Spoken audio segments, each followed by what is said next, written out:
I'm curious to see. I'm withholding judgment on Gandalf and Elijah Wood, and I don't know how they'll frame this story. We might get the Hobbit flashback conversation kind of thing, and then maybe Gandalf is not going to be heavily involved in the film. Maybe it's going to be a storytelling aspect. I don't know. Could be anything. So I'm waiting to see, but I don't. Yeah, I don't think they're going to have him out running around.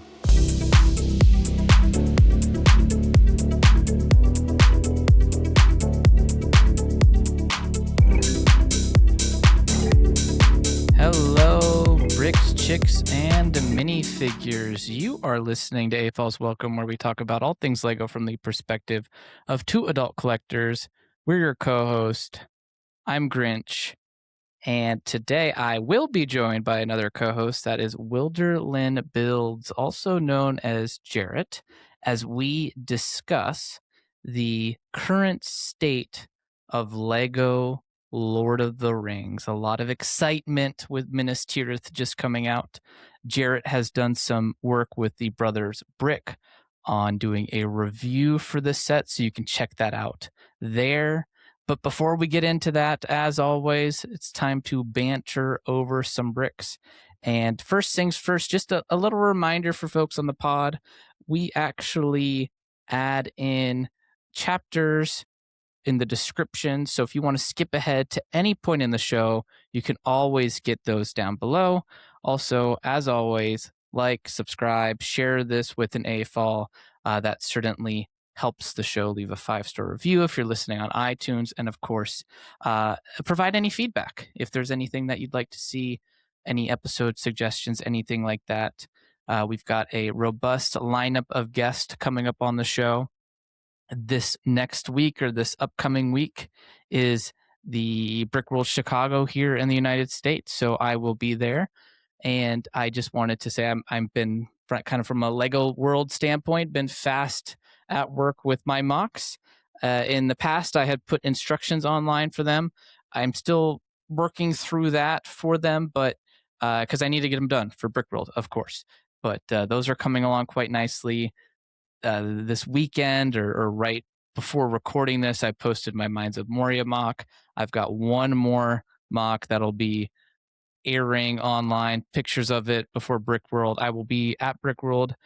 Mentioned on the podcast before, I will be like pretty much the first table when you walk in. Table number 50 is what it's called. It's I think like directly in front of the door. So a lot of traffic running by that table, but I will be there. So stop by if you are there. Say hello. Of course, you know what I sound like, what I look like. I do not necessarily know what you sound like or look like. So please feel free to introduce yourself. Would love you to do that. So if you're there, would love to say hi. Otherwise, I've just been building through my builds, and I can't believe this, but I posted the photos, or I was about to post the photos of my Mines of Moria mock, and I literally forgot part of the wall section. It's not super noticeable. It's kind of like, the trim of my Mines of Moria build. And I went on the studio to be like, okay, wait a second. Where did I just forget to build this, or what the heck? And I forgot to even build it on studio. So I just didn't even design it in the build.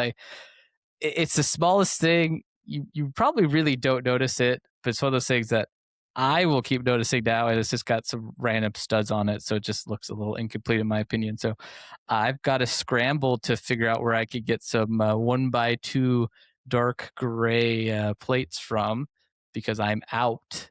But I'll find some.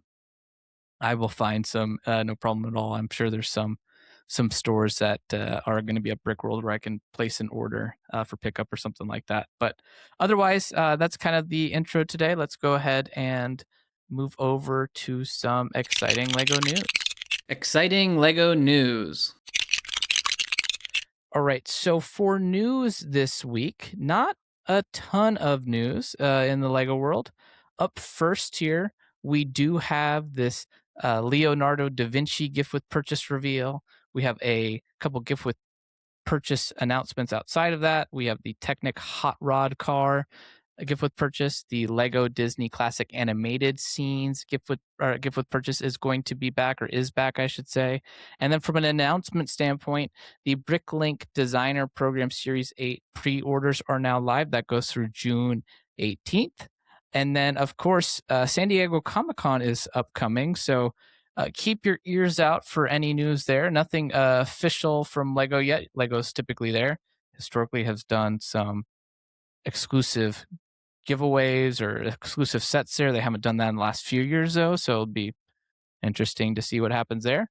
And then we have an announcement here from Bricked. If for those that don't remember or didn't listen to the episode, Bricked was on the podcast a little more than a year ago now about the Bricked app community. So speaking of Brickworld and Bricked, you can join the Bricked community on June 20th at 6 p.m. at Global Brew Tap House in Schaumburg, Illinois. It's just minutes from Brickworld Chicago, and there'll be an evening of Lego fun, food, giveaways, and meeting fellow fans from around the world. There'll be free food, exclusive Brick swag, and thousands of dollars in Lego prizes as we celebrate Lego's biggest event of the year together. So if that sounds like it's interesting to you, go ahead and you can follow Bricked on socials. And I believe there's an RSVP link out there for that event. I went last year. I will be there this year for a little bit. So do stop by. Again, that's 6 p.m. on June 20th. That should be that Saturday of Brick World. So if you're at Brick World, come say hi to me at my booth, or stop by the Bricked community event on June 20th. So looking at the reveals, really the only reveal this past week was the Leonardo da Vinci gift with purchase. This is in a similar size and scale of the other historical figure gift with purchases that we've had, like the Galileo, the Jane Austen, the Eiffel's apartment from the Eiffel Tower. I really like this. It's 251 pieces. It comes with a Da Vinci minifigure that looks different than the Da Vinci that we got in the flying machine, so that's nice. There is a Mona Lisa painting. I cannot tell if that's a sticker or a print. However, it looks like it's a print because it goes all the way to the edge of the piece, the tile that it's on. So that is awesome. It's also a little flying machine. There's the newer or newish pear piece, candlestick and tan. Overall, a pretty nice little Italian style, Romanesque style of building, little patio / balcony type of build with some awnings and some floral pieces on the outside. It looks good. It will look good on a shelf. It'll look good on my shelf next to my other historical figure gift with purchases. So that is great. Leo does have a paint plate. I don't remember what those are called. The little palette plate. We got all the different colors on them. So that looks good. And yeah, the ornithopter looks pretty good as well. And overall, it looks like it's just a solid gift with purchase. So we did have this Technic hot rod that was back, or that is also going to be available. And I should preface, the Leonardo da Vinci is going to be available at a TBD time and price. We don't know what those thresholds or that time frame is yet. The hot rod car, as well as the Disney Classic Animated Scenes, will be available until June 18th. The hot rod cars, would they purchase over $40 for City and Lego Speed Champions or Technic. This is a Technic poly bag gift with purchase, which we don't typically see very often. And then the Disney Animated Classic Animation Scenes is $140. And that is a return of that one gift with purchase from towards the end of last year. I thought that was a great gift with purchase. I was kind of surprised. I mean, this is possibly alluding to some leftover additional supply of it, which was surprising to me, to say the least, because it was a pretty solid GWP. But alas, here we are. There have been quite a few pretty solid GWPs this past year. And that about sums up the news here. Like I said, it was a fairly quick news week. Not a lot going on in the world of Lego, so we will go ahead and move over to today's topic. Today's topic. All right, so today I am here with Jarrett, also known as Wilderlandbuilds, who has been on the show before. Welcome back. Thank you. Thanks for having me. Had a good time last time. Absolutely. And last time we talked more about you specifically. Today we're talking about something that you specifically are very passionate about, which is Lord of the That's Rings. Right. Yeah, I think both of us. You could probably see from the backdrops on the YouTube. But yeah, we obviously discussed Lord of the Rings and your mocks and the just entire realm of Lord of the Rings Lego when we met, and so I think it's good to be back here talking about this. I got to ask, am I the first repeat visitor on the show? You would be the second. Okay, I'll take it.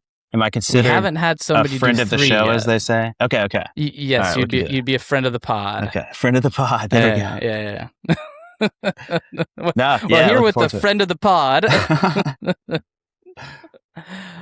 But no, when I was kind of thinking about this episode, I was like, I should get Jarrett back on. I know he loves Lord of the Rings, but also specifically, you and I went through, or you're kind of going through a very similar experience that I went through as being an AFOL, is collecting all the old sets. Right. I can take the sigh and say I've done that.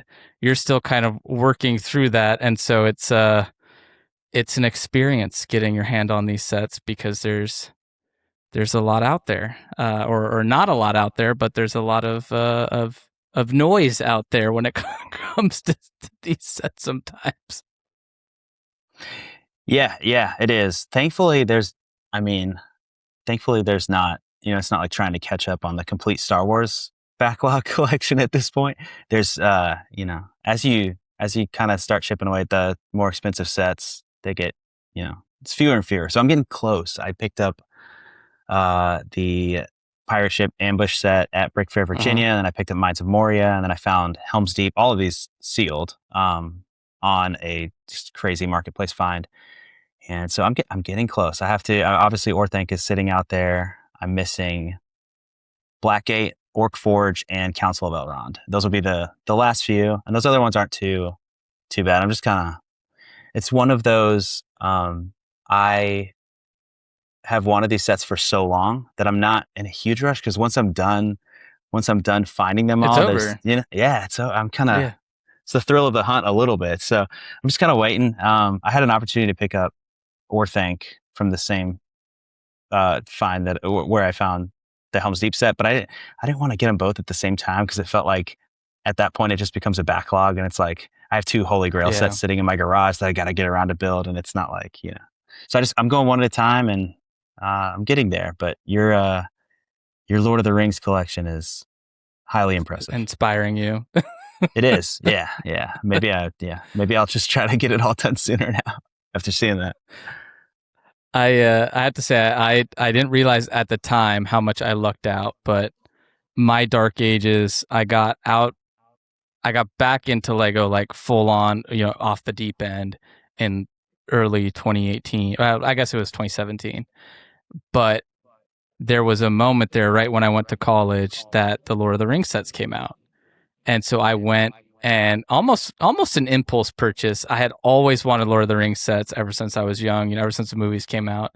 And I just picked up Helm's Deep and the little wall extension off the shelf. And that was the one set I bought. And then later that year, 6 months later, I went, actually, I guess it was a full year later, because Orthanc came out in 2013. It was that following Christmas. I got Orthanc, and I remember I built it on New Year's Eve, drinking a beer for my 21st birthday, and I was like, I guess this is what being an adult is. It was not New Year's Eve and my 21st birthday. I had just recently turned 21, and it just happened to be New Year's Eve, and I've never been a big New Year's Ever, so I just stayed at home and built Orthanc over an adult beverage, and those were the 3 sets I picked up: the wall section, Helm's Deep, and then Orthanc. And looking back on it, those were probably the best 3 to pick up. That's what I was gonna say. Those three, especially like that wall piece, is grossly like For what you get.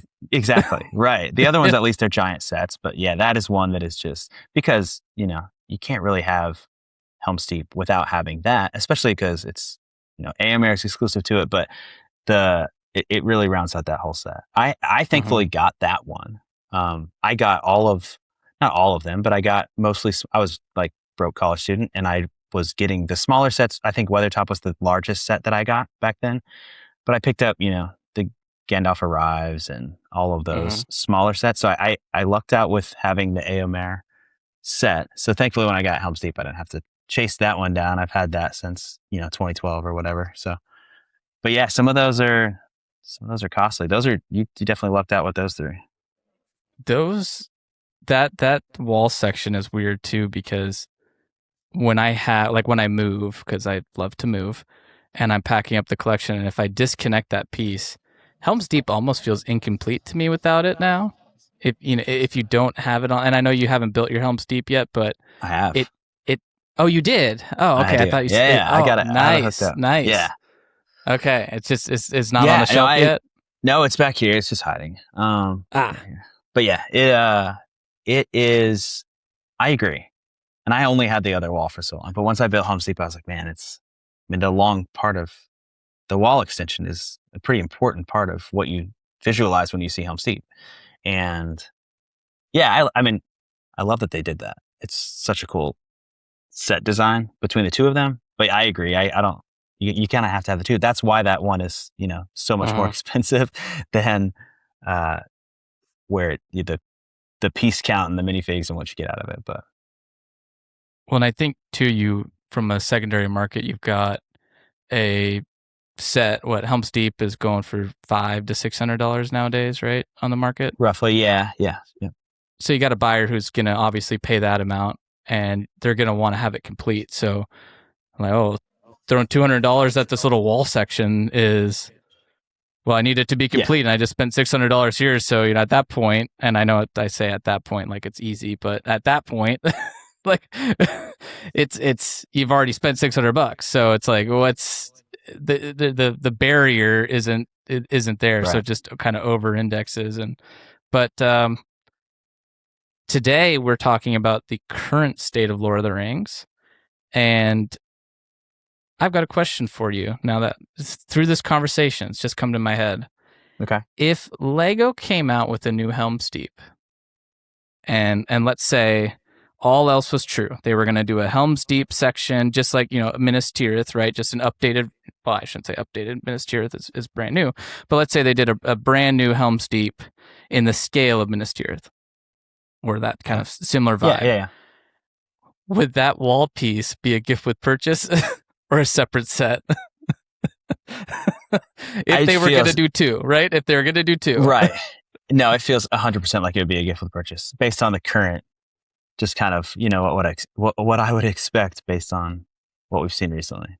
And it would. And I actually think that's very possible because the framework is already there for it to be two sets, so they can, they can sell it as a nostalgic, reference to those two. But no, I don't think.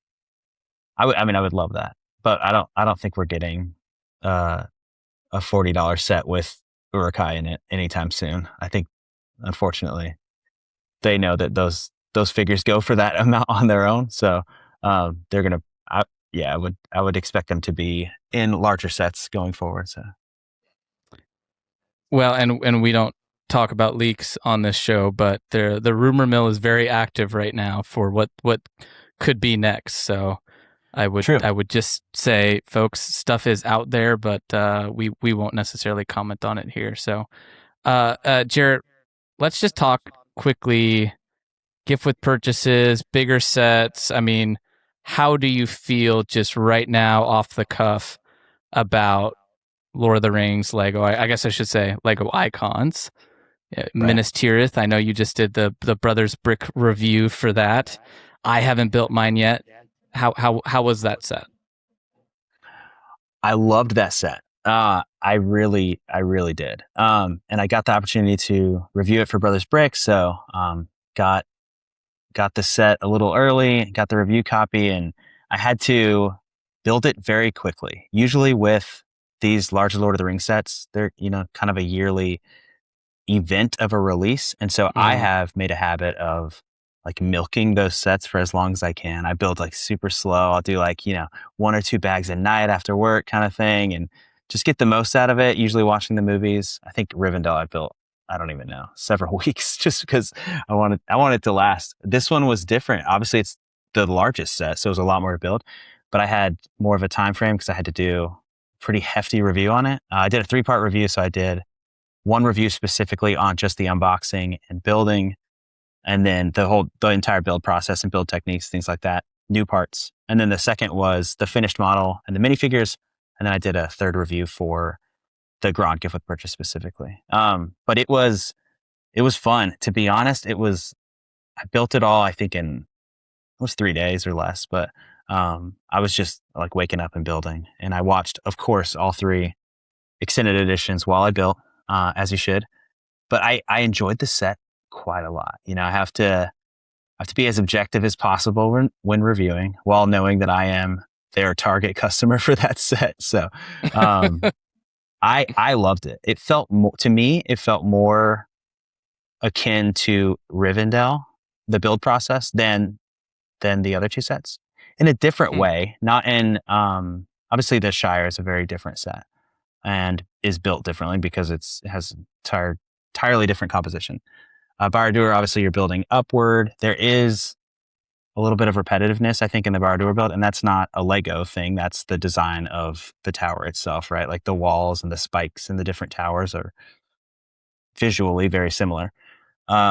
Minas Tirith, I thought, looked like it was going to be a bit more of a chore. There were going to be wall sections where I thought it would feel repetitive, but the way that the build process takes you through the build is similar to Rivendell. Obviously, Rivendell is very different. You have foliage and water and different things that you're building, but Minas Tirith, it broke up the build process. It made it. I mean, I built it very quickly, and at no point did I ever get build fatigue or not enjoy the process. So the build process is really great. The finished model it looks awesome. You've seen it, I'm sure. It looks great, but it also looks great next to the other sets. I have them all kind of lined up. I'm still trying to find a permanent home for Minas Tirith because it's deeper than the IKEA Ivar shelves allow. I'll say that much. They make a deeper version, but it does not. You got to pull it off the wall about an inch, and yeah, that's exactly where I'm at right now. So I'm trying to find the permanent home, and then no, it looks great. It looks great next to the other sets. So, like it's very visually similar. The interior is like incredible. I love the decision to make it kind of one. There's some different rooms and stuff, but the one Hall of Kings being the primary interior almost gives you it almost feels like a different set on the backside as opposed to, just little rooms everywhere, which is something we typically see. So I like that. The minifigures all the minifigures that we've been getting recently are all at such a great quality, I think, but specifically here, the printing and the molds is like as good as it gets, I think. Obviously I think there are the quantity of minifigures is lower than Rivendell. Obviously these are the characters that are in these scenes. But the quality of the minifigs in this set is top notch. So I loved it. I mean, honestly, I super, super happy with it. I would have been there day one buying it. So I've lined up for the Shire and Barad-dûr and Rivendell. I would have been here for this one too. I didn't do it because I obviously did the review for it. I did want to sign up though. I have to ask you because I hovered over the sign up option for the event at my local store, and I did not sign up. Partially because I didn't want to wake up that early when I'm not getting the set, but also because I felt like I don't want to go and take a spot. There were so limited spots. I didn't want to take a spot from someone else that was going to go get the set, So I was like, I'll sit out. But then I saw all the, the freebies and the posters and all the fun stuff. And I was like, man, I missed that aspect this time. So how was your release event? First of all, you actually didn't have to buy the set. Right. And I know you didn't have to, right? I just didn't want to. I didn't want to go and not buy Well, it. right. I mean, it's part of kind of the agreed, right? It's kind of part of the experiences. And Right. for me, I've had some, like Borrowed where I didn't. My gift with purchase got cut when I ordered online, and I was gonna just go and line up in store and do it, and I didn't because I think I had to get I had a meeting that afternoon, and I had to get a haircut that morning, sort of thing. Yeah. And so that was kind of on me, but it was poor planning, right? And so I did line up to get the Shire. I had lined up to get Rivendell originally as well, but that gift with purchase was just the brickheads that I already had, so I just gave it away, sort of thing. But so first of all, you didn't have to get the set, and you also didn't have to stay for there was somebody, which it was kind of annoying because so there's 12 spots, and one person just bought the set and just kind of left. Oh, really? Like they took the pieces for the build and they're just like, all right, see ya. Okay. So they didn't actually participate in the event. The event itself was okay. It was funny. There was a costume contest, right, aspect to it, and it was like 8 a.m. on a Monday. I was going to work afterwards, sort of thing. I was like, I don't think, I made a joke when I got there. I'm like, do you guys do doctor's notes? And they were like, no. And I'm like, okay. But so nobody did the costume contest, but I saw some people on Reddit who did. So somebody was wearing a shirt like you're wearing now that just said Lord of the Rings. So they just were like, well, you had something about Lord of the Rings on. So here you go. The additional stuff, it was nice it wasn't exclusive, right? My initial intent was just to make sure I got the set. And when I went at 8 a.m., the store typically opens, I think it was 10 or 10:30, and there was people that were in line, and I'm like, well, wait a second. There's 1, 2, 3, 4. There's 20 people here. This isn't. Somebody's trying to get in, and so they opened the mall early. Like security came to the front door to open the mall early to let the 12 people in, sort of thing. So it kind of felt cool and exclusive, and all you needed was the paparazzi there, and you felt like you were a star getting early access to this thing. So it was fun. I liked the siege tower build. It was a good idea. I think the instructions, they're all released, right? There's nothing exclusive about it, which I liked. The poster, if you like that stuff, you like it. If you don't, you're probably not selling it for $100, sort of thing.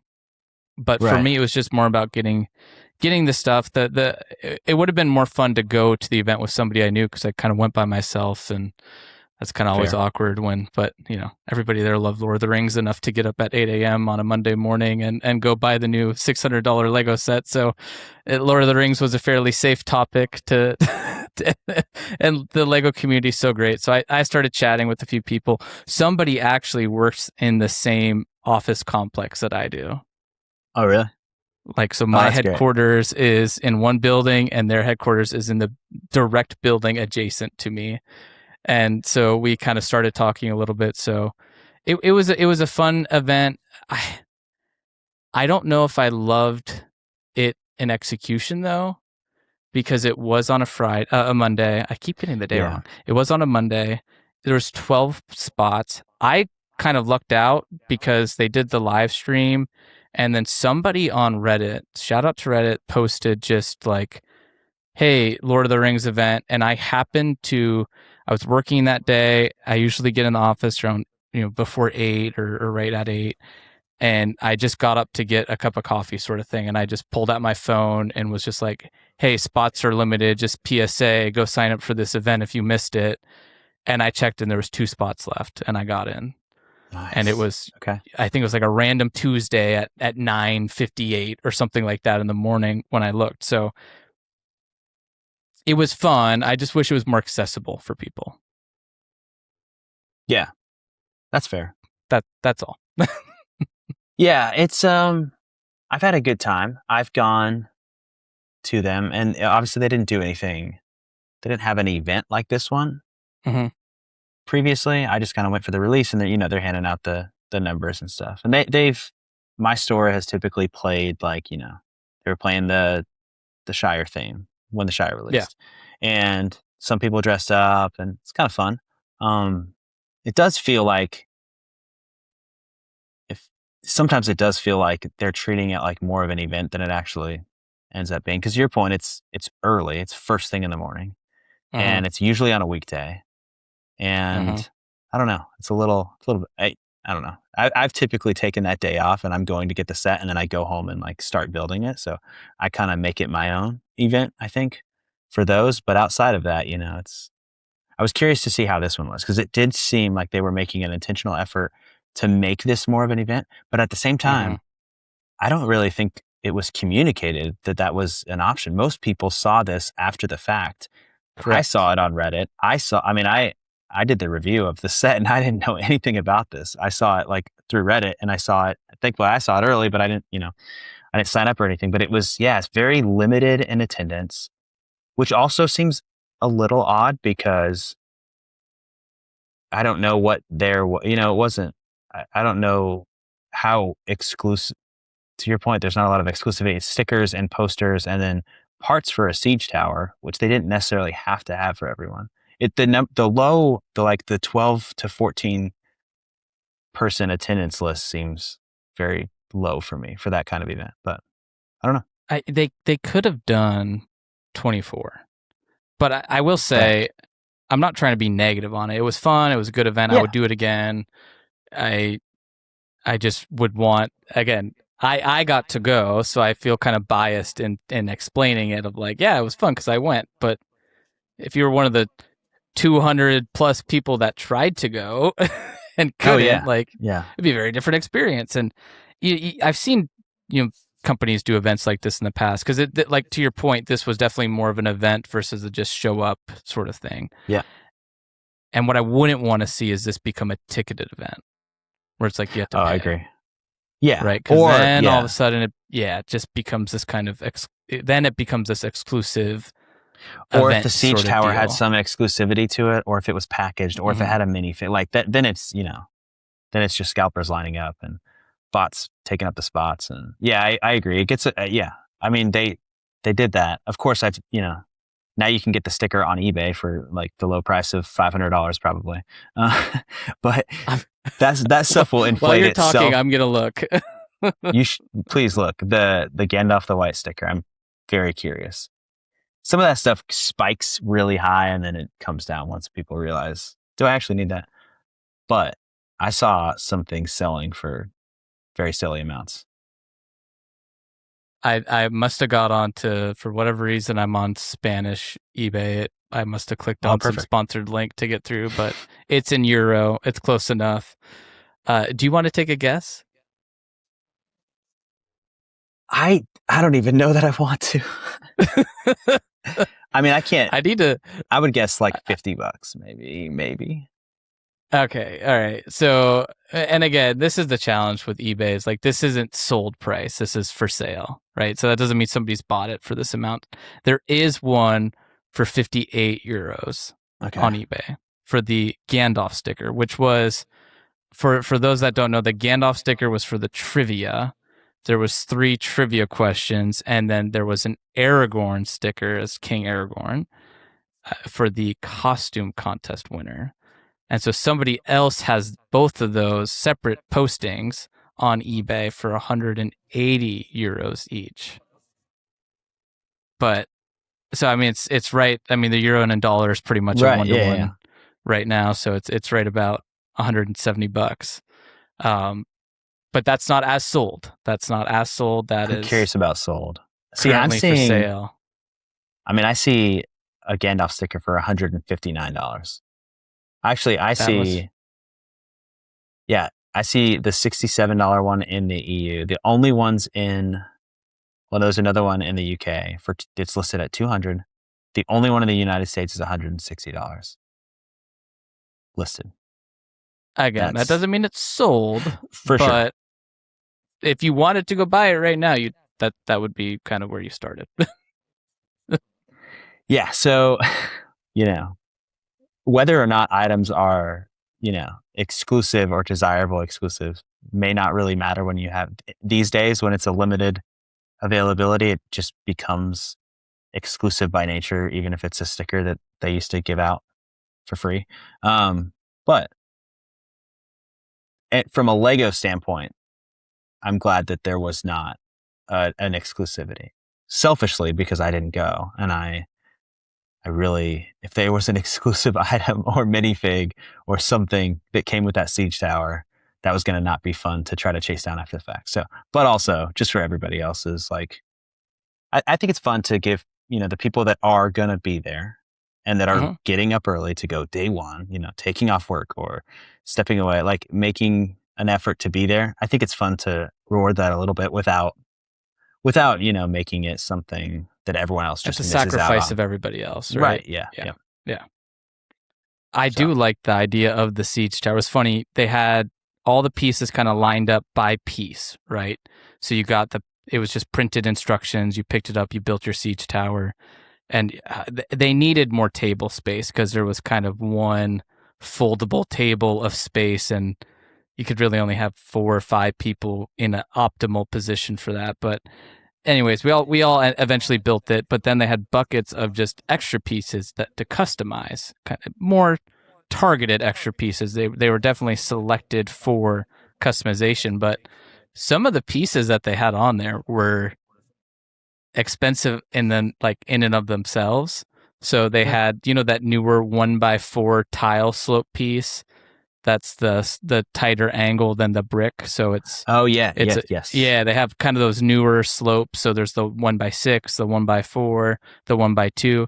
So they had a bunch of the 1x2s in, I think, dark gray or gray, and then they had dark brown of the 1x4. So there was somebody that was just like, I just want as many of these as I can put on this thing. Clearly they were just piling them on to take home. And they had a bunch of like the orc swords in there and stuff like that. So I threw a couple in my tower just to have. And I'm going to keep my tower together, but it was kind of cool. I mean, I've certainly been to other events where it feels like it was cheaped out. Like this was well thought. It was maybe a little like we kind of talked about. It's just stickers and posters. It's nothing special, but it's Monday morning, 8 a.m. And the build part of itself, the Lego part, was actually quite fun. Yeah, that's cool. I need to build it for sure. I went by the store and got instructions, and I was trying to see if they had any leftover parts or anything. I got the instructions for it, so I'm gonna build it. I mean, Brickset at least considers it a Lord of the Rings set, so the completionist in me, right? I know. Well, mine's right behind me right here, and this is the exclusive Grinch one. So I'll go ahead and put that on eBay. We'll start at $100,000. One of one. It's true. Yeah, they all are one of one. So that's awesome. So before we yap about the event for another hour, because I probably could, let's dive into the history, right? Because we talked a little bit of like this is the first time they've really done this sort of event. They did make and take events before, whereas more of a pre-kit. Those are also sets on Brickset, so have fun finding one of those that's not been built, which is probably impossible, but you can at least get the instructions, all common pieces. That was kind of what they used to do. So I do think it's important, if we want to talk about the current state of Lord of the Rings, to understand where it's come from. So a brief history, 2012, 2013, and even into 2014, we had Lord of the Rings sets, but famously we got them back because of The Hobbit. And before the show, you and I talked a little bit about this, but we famously got Lord of the Rings back again, round 2 here, because of Rings of Power. And in my opinion, I think the best part of Rings of Power has been the return of Lego Lord of the Rings. It's true. Yeah. Thank you, Jeff Bezos, for that, at least. It's $4 billion well spent. Right. Or however exactly. much it was. Worth it just for the Lord of the Rings sets coming back. I agree. And it's interesting because when they announced Rivendell, or prior to announcing Rivendell, they were announcing the return of Lego Lord of the Rings, right? And there was a lot of Rings of Power branding and mentions in those announcements and that language. And so it's interesting that I was a little nervous that we were going to get Rings of Power sets instead of Lord of the Rings sets, or that we were, we get waves of Rings of Power or something. And I'm a little surprised that I don't know if that fell through or if that was just a marketing thing. I know obviously like you see Rings of Power stuff on so much Lord of the Rings. Like if you go try to buy the novels today at Barnes and Noble, they're like Rings of Power imagery on the covers of the books, which is its own thing. But yeah, it's I completely agree. That is my absolute favorite part of Rings of Power. That we got Lego Lord of the Rings back. And so it's twice now. We had just like Fantastic Beasts with Harry Potter, right? That brought Harry Potter back, and I think that maybe will come up again later in the conversation as far as do we like the current state of Lord of the Rings? Because I would maybe lean towards I don't really like the current state of Harry Potter.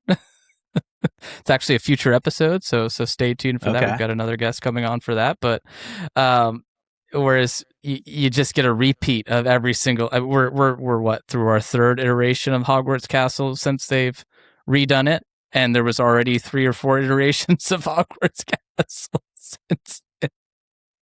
So, but kind of going back to Lord of the Rings here, the present kind of revitalization here has been very Lord of the Rings trilogy focused, right? We have not seen any return to The Hobbit at all. Do you think that's intentional? Do you think that will change? I think it's intentional for sure. And when we were learning about the Shire set coming out, I was curious to see if we were going to get another. Is it called An Unexpected Gathering or yeah, the original Bag End set. I was curious if we were going to see that version. I'm happy with the version that we got. I do think it's intentional just because the Lord of the Rings just has such a cult following as a trilogy of movies. Obviously, the novels and the entire Tolkien universe is its own thing, and The Hobbit obviously has a huge following as well. But the films themselves don't. And given that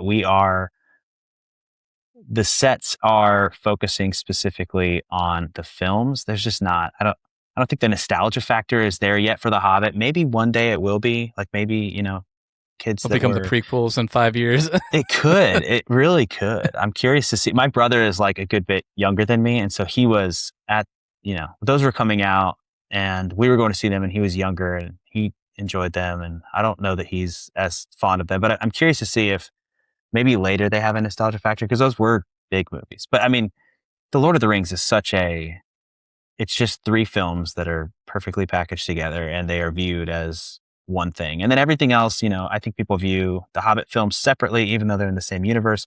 I think people will view the upcoming movies that will be kind of attached or in the same universe as Lord of the Rings. And then obviously Rings of Power, I think, is viewed differently. So I think it's intentional. I don't think that we'll see Hobbit sets soon. I think that the Shire set would have been the best opportunity to see one. I know that there have been, some references to Hobbit events in Lord of the Rings sets that people have hypothesized around whether or not we'll see an Erebor or different things because they've had a habit of, leaving breadcrumbs. But those are also it's imagery from the movies and books. The problem with that is it's right when it's right and it's wrong when it's wrong, sort of thing. And if you guess it right, it's right, and if you guess it wrong, you forget you even guessed it in the first place. Right. If I had to bet, I would bet that we don't see the Hobbit sets at least in the next. If the theme continues as it is right now in the next 3 years, I would say probably no Hobbit sets at least. What do you think? There's an old saying out there about how do I say this in a family friendly way? The birds and the bees. It's like pizza. When it's bad, it's still pretty good. And for me, that's The Hobbit. It's not like revolutionary. It's not, but I enjoy the movies. I really do. Okay. Like, I sit down, I have fun with them. I'm not sitting there like I'm kind of laughing at them a little bit and kind of a self-contained retrospective of them. Like that scene where Legolas is jumping on the rocks is kind of stupid, but it's not necessarily lore inaccurate if he is as light as a feather like an elf, right? Like he's walking on snow in the Fellowship. It just conceptually it doesn't work in a movie. It just you don't need the scene, right? And so I enjoy the Hobbits. Like, again, they're not good movies, but that doesn't mean you can't enjoy them. That doesn't mean you can't sit down for 2.5 hours, or if you're dumb like me, 3 hours because you bought the extended edition. And that means in the first one, you get a scene of the dwarves running around naked in a fountain in Rivendell, which was an extended scene I did not need, but alas, we're I remember here. that. Iconic deleted scene. Yes, yes. I like those films. I definitely just view them separately. Like I don't, when I mentioned building Minas Tirith, I watched all 3 Lord of the Rings films, extended edition, and then I started over. I didn't think, oh, let's go to the Hobbit night. It's just I view it separately. And at least with those films, they feel like part of the same universe. Rings of Power I view like an entirely different piece of media, which obviously it is. But the Hobbit films, there are really great moments that I love from the book. My Lego building name is Wilderland, and that is from The Hobbit. I was obsessed with that book as a kid. There was the map that's in the back of the Hobbit book has it's the portion that's east of the Misty Mountains, so it's where Beorn lives and Mirkwood and Erebor. And the bottom of the map says Wilderland. It's etched really cool, and I loved that map as a kid, and I was like poring over that. So like as I've gotten older, I've kind of come back around to that. So I'm a huge Hobbit fan, and I have several Hobbit sets, and I tend to collect or pick up the Hobbit sets of scenes that I love most from the books, I think. So like the Riddles for the Ring set is amazing. I have the Barrels set. I have Dol Guldur set is not from the books, but with Elrond and Witch King and Eowyn. Like there's some really good good sets too. And there are some cool scenes. I think like I know this is not the film podcast, but as a Lord of the Rings enjoyer, I think that there are some incredibly done scenes. I think Martin Freeman as Bilbo is just phenomenal. I think all the Gollum stuff is great. I think that a lot of the ties to the Lord of the Rings, given that the films were made after, make a lot of sense and actually enrich the experience. Actually works. Right. Yeah. I agree. I don't have a problem with that. There's a lot of other stuff that just is there that I'm just like, all right, we can work. Yeah. And it's fine. They have an endearing quality to them, I think. But I don't think what's the character, the lake town, not the master of Lake, Alfred. The scene where he's trying to like hide, so he puts a bunch of coins and he goes and like hides with the women. I'm like, come, Peter Jackson, my dude, like was George Lucas on set that day? And he's like, when we did the prequels, we had this character named Jar Jar Binks. I really think you should channel that in this Alfred. And like Peter's like, oh well, yeah. I mean, you created Star Wars. You can't be wrong. So. It really does have such and I love the prequels. For the again, I also am willing to admit that they are not great movies. Like from a film standpoint, they're not the works of art in and of themselves. I love the story, I love the films, but yes, the Hobbit definitely channels a lot of Star Wars prequels humor, and then just like the pacing, I think of kind of how things happen, But no, to get back around to it, I don't think we'll see them. I don't think it has that. I think people are enjoying them as an endearing or funny kind of pastime, or just more extra Lord of the Rings stuff you get to watch. But I don't think it's something that people are going to run out to buy. And I think there are enough other Lord of the Rings sets and locations and characters that we haven't gotten yet that I would expect them to focus on those. The one exception would be maybe a Smaug set or something that I think they would do a Smaug. Yep. Right. I think that because that Smaug today is, I've got you can see kind of the tail of it right over here if you're on YouTube. No, and so, by the way, what's going to happen to you next after you complete all the Lord of the Rings sets is you'll start looking at the Hobbit sets a little bit differently, and you'll just be like, well, it's still it's not Lord of the Rings, but it kind of half scratches that itch. So you'll get one, and then you'll be like, well, shoot, I've got 7 out of 12. I might as well get the other 5. 2 of them are cheap too. I'm only missing one expensive one, and you'll just start rationalizing. It'll happen. It'll happen. That's why I'm taking my time. I don't want to get there.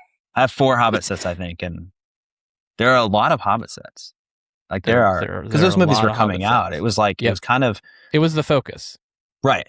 And it was also like some of the sets are weird, I think, in a fun way, actually, where like when the Star Wars sequel sets were coming out, when they have films that are currently in development and they're making Lego sets for them, they're looking at concept art or they're looking at early look footage. And so the sets are not always exactly indicative of the scene of the film. So there are some Hobbit sets that are like the Lonely Mountain set is incredible. And there's just like random small play sets that are just kind of that middle Star Wars filler wave for me.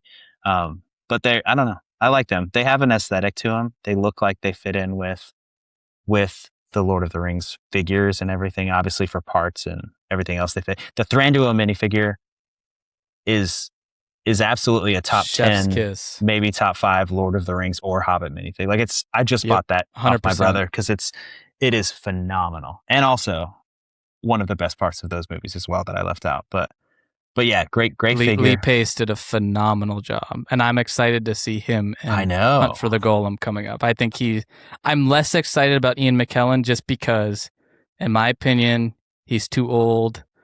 It already looked a little weird in The Hobbit with him because he's only aged a lot more because he's kind of over that threshold. Yeah. Right. So I love Ian McKellen. Nobody could have ever done a better job at Gandalf than him. I'm not saying that. I am saying that Lee Pace as an actor has like not aged a day at all. No, you won't even blink and notice step right in. sort of yeah, thing. Right. For sure. So and especially with the elvish, like the mm-hmm. makeup and the glow they do, it's gonna mm-hmm. be seamless.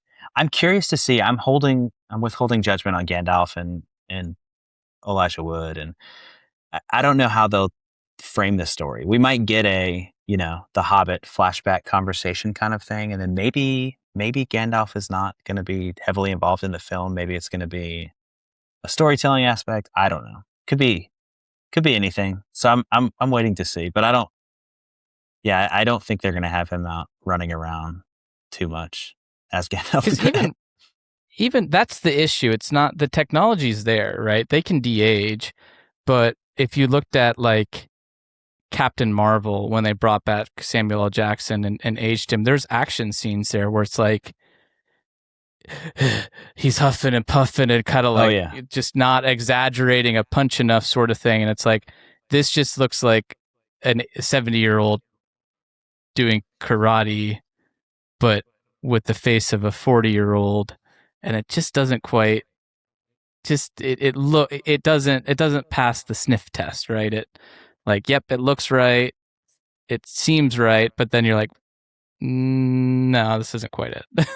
Right. Yeah. We'll see. So you had posed the question, right, before we kind of get into the Lord of the Rings today of if we had Hobbit sets, we have Hobbit sets, but do I consider them a part of Lord of the Rings? And I would say absolutely. But Rings of Power is where I would draw the line, right? And I think the prequel comparison is perfect in terms of, with Star Wars, you have original trilogy and you have prequels, but it's all still the same Star Wars universe. Whereas I think canonically, Rings of Power is not in the same universe as Lord of the Rings, the movie trilogy, because Amazon didn't buy the rights to that. They bought the rights to the beginning of the Second Age or something like that. It's not they even have the Silmarillion and then like a portion of Unfinished Tales, I think, and it's limbo out there. But it is. Yeah, I agree. It is intentionally a different, telling of that story. So, I was gonna say it sounded like you, just based on your Hobbit collection, consider it. And I'm curious to see how other people feel, but you consider it to be part of the Lord of the Rings theme. Doesn't surprise me. I have, like I said, 4, maybe 5 Hobbit sets. I view them separately because I don't know. I view the films as, I think I view it just as a sub theme. I think I would view it kind of how I view like Brickhead's Lord of the Rings, where I don't view it as part of the completionist Lord of the Rings collection, but it is clearly still Lord of the Rings Lego. They are Lord of the Rings items. And that's kind of how I view it. I would say sub theme for me. And then I know some people that just treat it as a completely separate theme, or they just really don't like those movies and they don't, have any interest in the Lego sets or seeing new Hobbit sets. But yeah, I don't think many people would expect Rings of Power to slide right into the Lord of the Rings thing. I think that would be the line for most. Right. It'd be like Marvel, right? Where you had Spider-Man sets from 2002 that are Spider-Man, and then you'd have Marvel sets. And I know now that line's a little bit blurred because Marvel brought back, I was about to say Peter Parker, that's the character, brought Tobey Maguire's Spider-Man and Andrew Garfield's Spider-Man into the MCU, essentially. But from a Lego theme standpoint, those 2002 Spider-Mans, those are the Raimi Spider-Man, and then you've got MCU Spider-Man as a separate theme. I will say, and this is not the end-all be-all by any means, Bricklink has the theme classified as The Hobbit and The Lord of the Rings. And then there's a sub-theme for The Hobbit and a sub-theme for The Lord of the Rings. And under The Hobbit, there's an additional sub-theme of the Battle of Five Armies, because there was a little bit of time, I think. Okay. I think because when the first two waves came out for the first two movies, they kind of came out all together, and they gave us, this was a weird thing that they did. So they had the Hobbit sets, because the Mirkwood barrel set came out and was on the shelf for the first movie. And it was like this sneak peek at what to come, or what was to come. So those all came out in like 2012. And then in 2013, we got the next wave of Lord of the Rings and an additional wave of Hobbit sets that was still all Desolation of Smaug, but it was not, they weren't classified as this is the Unexpected Journey and these are Desolation of Smaug. It was, these are the Hobbit sets. And then in 2014, there was the Battle of Five Army wave that came out, and no Lord of the Rings sets that came out. Okay. So kind of just an interesting way those sets were released. And this is why I think you can't, this is why Bricklink, for example, is not end all be all. All the recent Lord of the Rings that have come out is not Lord of the Rings. It's icons and a sub-theme of icons. So I know, it's quite confusing. I get a little, every time I find a Bricklink store that's doing, like a closing sale or something, everything 35% off. And I go to minifigs immediately and I see the Hobbit and Lord of the Rings. I'm like, yes. And then I click and it's the Hobbit figures, it's Bard's kids and orc stuff. Yeah. What's that one orc? Yazneg. Yazneg is always there for like $5. And I know. That one is weird to me because it's still an orc. Like, I feel like you could just use him for so many different things if you just like mix up parts.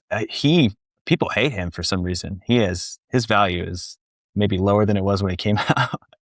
And there's only one set he was in too. Like, either way, like he should be at least rare because he was only in one set.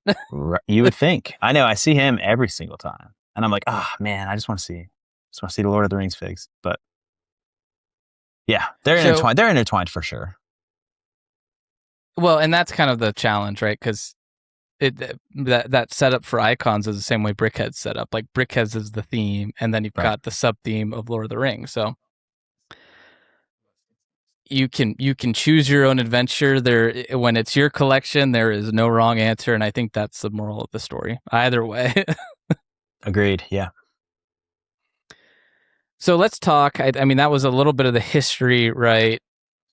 We talked just now about how Icons is the home of Lord of the Rings. Let's talk about that current state of Lord of the Rings a little bit here. Some of the kind of blanketed strengths to me is these are always, and for the most part, incredibly well done sets. And one thing I would really like to applaud Lego for right now is, and I see the three of them, and I know the Hobbit is right around the corner on your screen, of the Shire, of Minas Tirith, Rivendell, and Barad-dûr. Two of those sets we had in some form or fashion in this original wave, right, from 2012.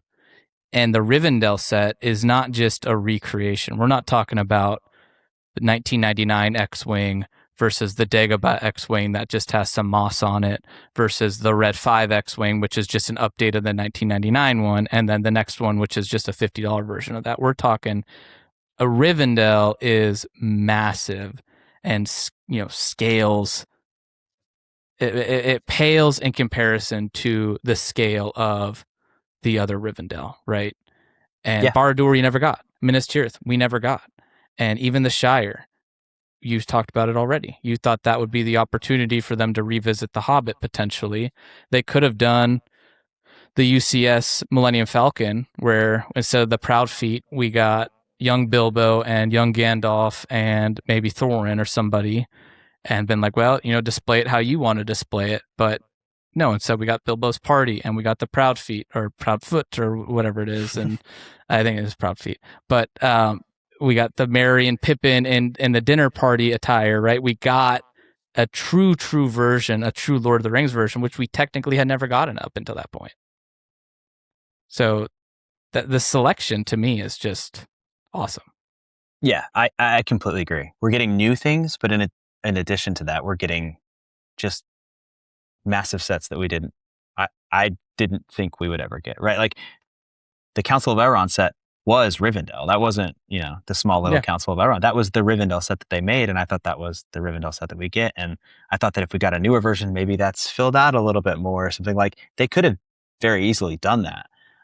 Instead, we're getting, these just giant, massive scenic builds that are, to your point, incredible quality. And they're at differing, tiers. They're all obviously premium models at a premium price point, but they are at different tiers and they have different levels of detail to them, or different, minifig quantity, or they're each different in their own way, but they have a consistent level of quality, I think. And I might be biased, but I also have a lot of I collect quite a bit of Star Wars. I have a lot of other sets. I've, done some other reviews from other themes. And these sets, to me, the build process and the finished model and the minifigs, everything that you're getting out of them feels about as good as anything else. I think personally better than anything else that we're getting in any other theme. Like, I think just the quality level is so consistently high, at least in the yearly large releases that they've been doing. And there seems to be this mentality that has followed the theme from the movies. And I know we both have said we've watched the extended. I assume you have as well watched pretty much every hour of all of the bonus content that came with the extended at some point, right? You had to, the appendices, right? All over, back in the day. Sure. Yeah. And there was such a quality of care that went into the movies, right? Like they made everything. Everything was made. And they were like, if we're going to do this, we need to do it right.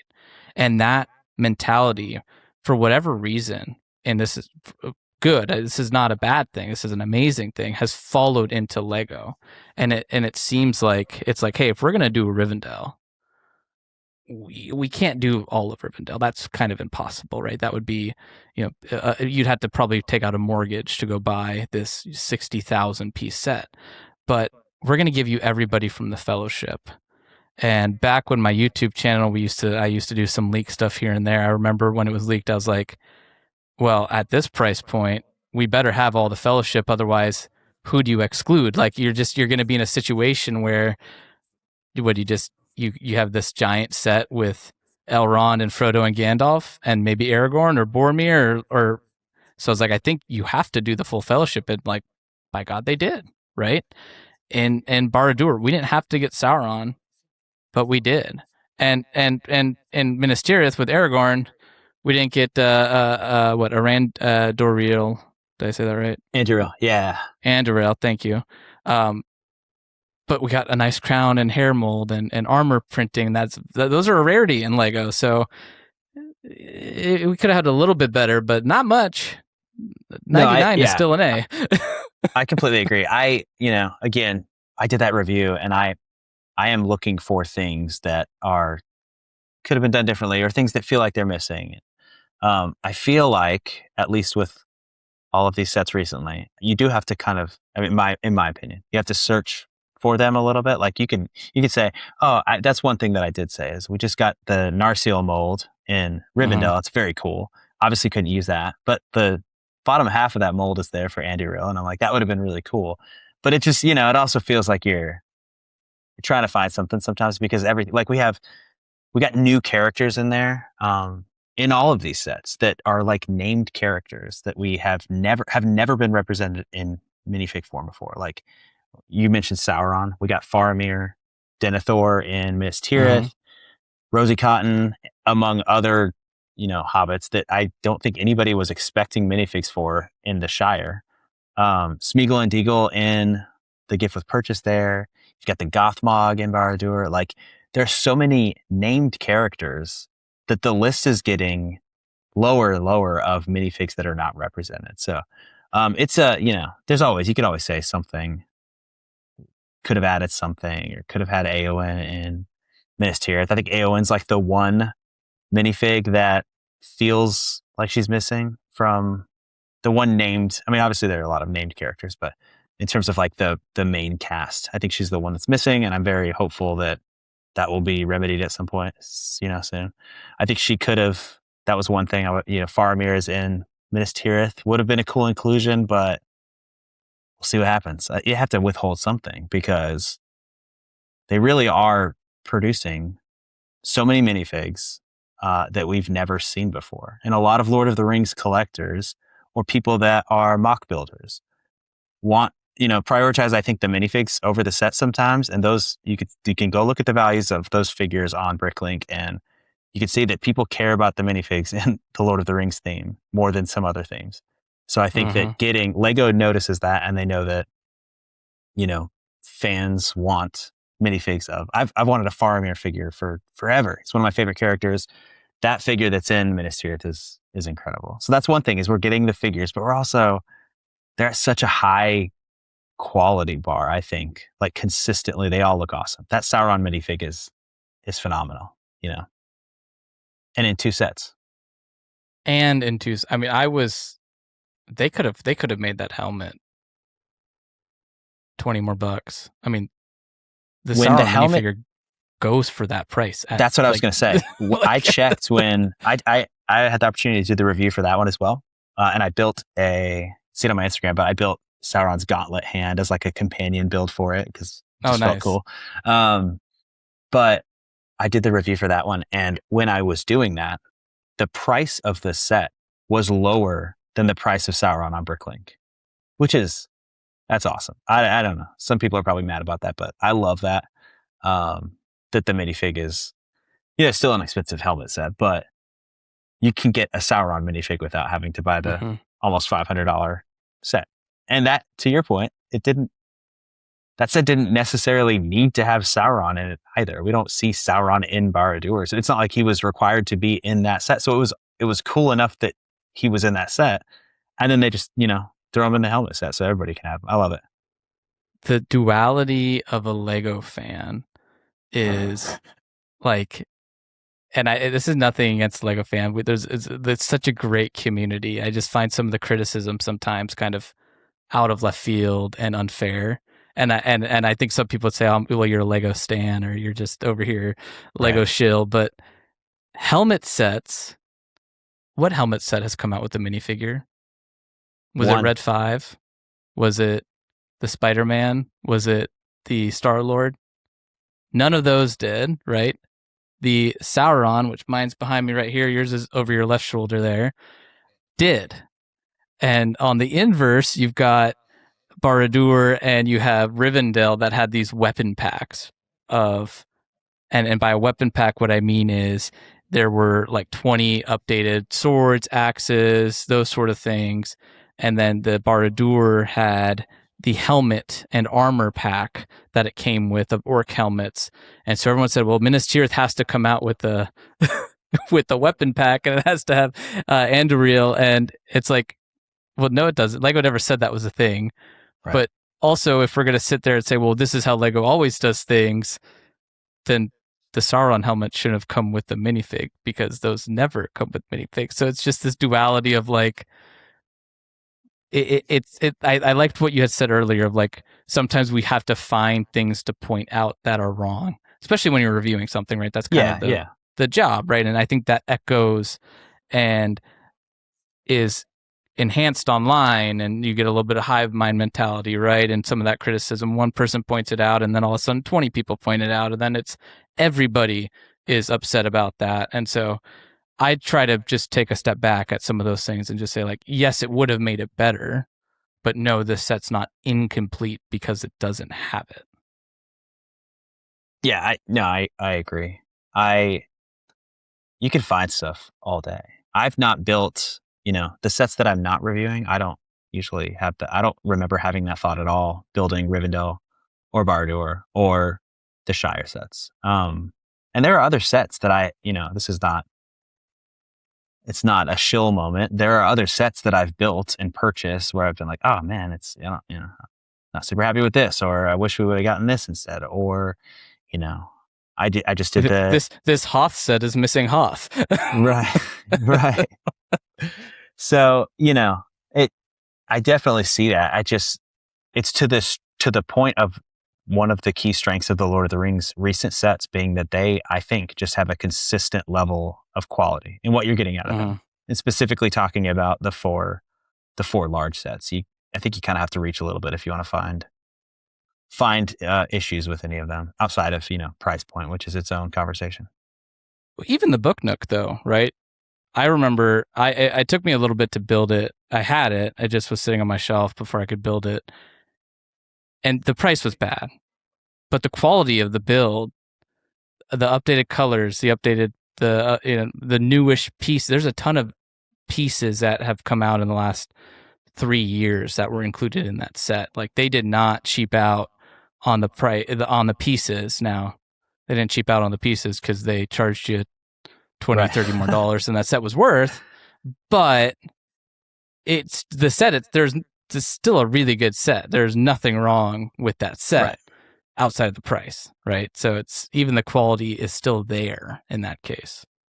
Yeah, I do not have that one. The designer of Minas Tirith was the same designer for the Book Nook set. So he had done the Book Nook set first, and then he worked. Obviously, there's a team. There's several designers that are involved, but the primary designer did those two sets. So that's pretty cool. That set I do think looks really great, and I do want it. It's also just one of those things with the big sets. I know that I'm going to get them, and I know that I'm going to build them right away. With that set specifically, also because it has wider retail availability, the price point was one where I'm going to get it. I know, like, there's not, like, I'm going to get it, but it was just one of those, I'll wait, see what Walmart has it for in a year, so it's not a rush on it, but it does look great. And I'm glad that, we have some differing tiers at least. But one of the things too I really like about these sets is, and you kind of alluded to it with Minas Tirith, of like, it almost feels like a different set when you turn it around, when you have the Hall of the Kings there. There's a really nice balance between displayability and playability. And I don't think any parent is necessarily going out and buying their 10-year-old Rivendell so that they can play with it. But there is still this built-in functionality that I think more importantly gives the set scale in a weird way. Of like Rivendell, it's playable because it's so massive. Like, you need to have certain parts of the forge, right, and the internal area where Bilbo is writing the book, or the the inner room there. That helps give the scale, especially when you're building. It helps build in the scale. On something like Minas Tirith, it would just be impossible to build it at true minifigure scale. So there's this kind of hybrid play scale approach to it, in a way that it looks really, really good as a display piece, but also you can still turn around and get that incredibly detailed interior that you just wouldn't be able to have without a piece budget that was, again, one that required you to take out a mortgage. Right. Yeah. And I mean, even Minas Tirith, in addition to the giant, like the giant Hall of Kings in the back, it has the interior of the front wall is once you turn it from the front, it's, micro scale, and on the interior, it's minifig scale. And it's really cool. They actually, for that one, they were, referencing the bigature models that they used in the films. And you talked about the level of care that is in those films and why those are so appreciated, and that being kind of referenced here in Lego. But that model specifically, you can see it. Like, you can see that it feels almost like a Weta workshop model, and then you have these different scales, and you can use it how you want to. The tops of the towers at the front gate, these are in photos on the Lego website, but you can take off the top of the tower and place the knights in there to stand there. Mhm. Of course, it's wildly out of scale, but like if you wanted to make it a playset, you can absolutely do that. And are they really play sets? Because the people that are buying them are not most likely playing with them. But for me, I grew up playing and building with Lego sets.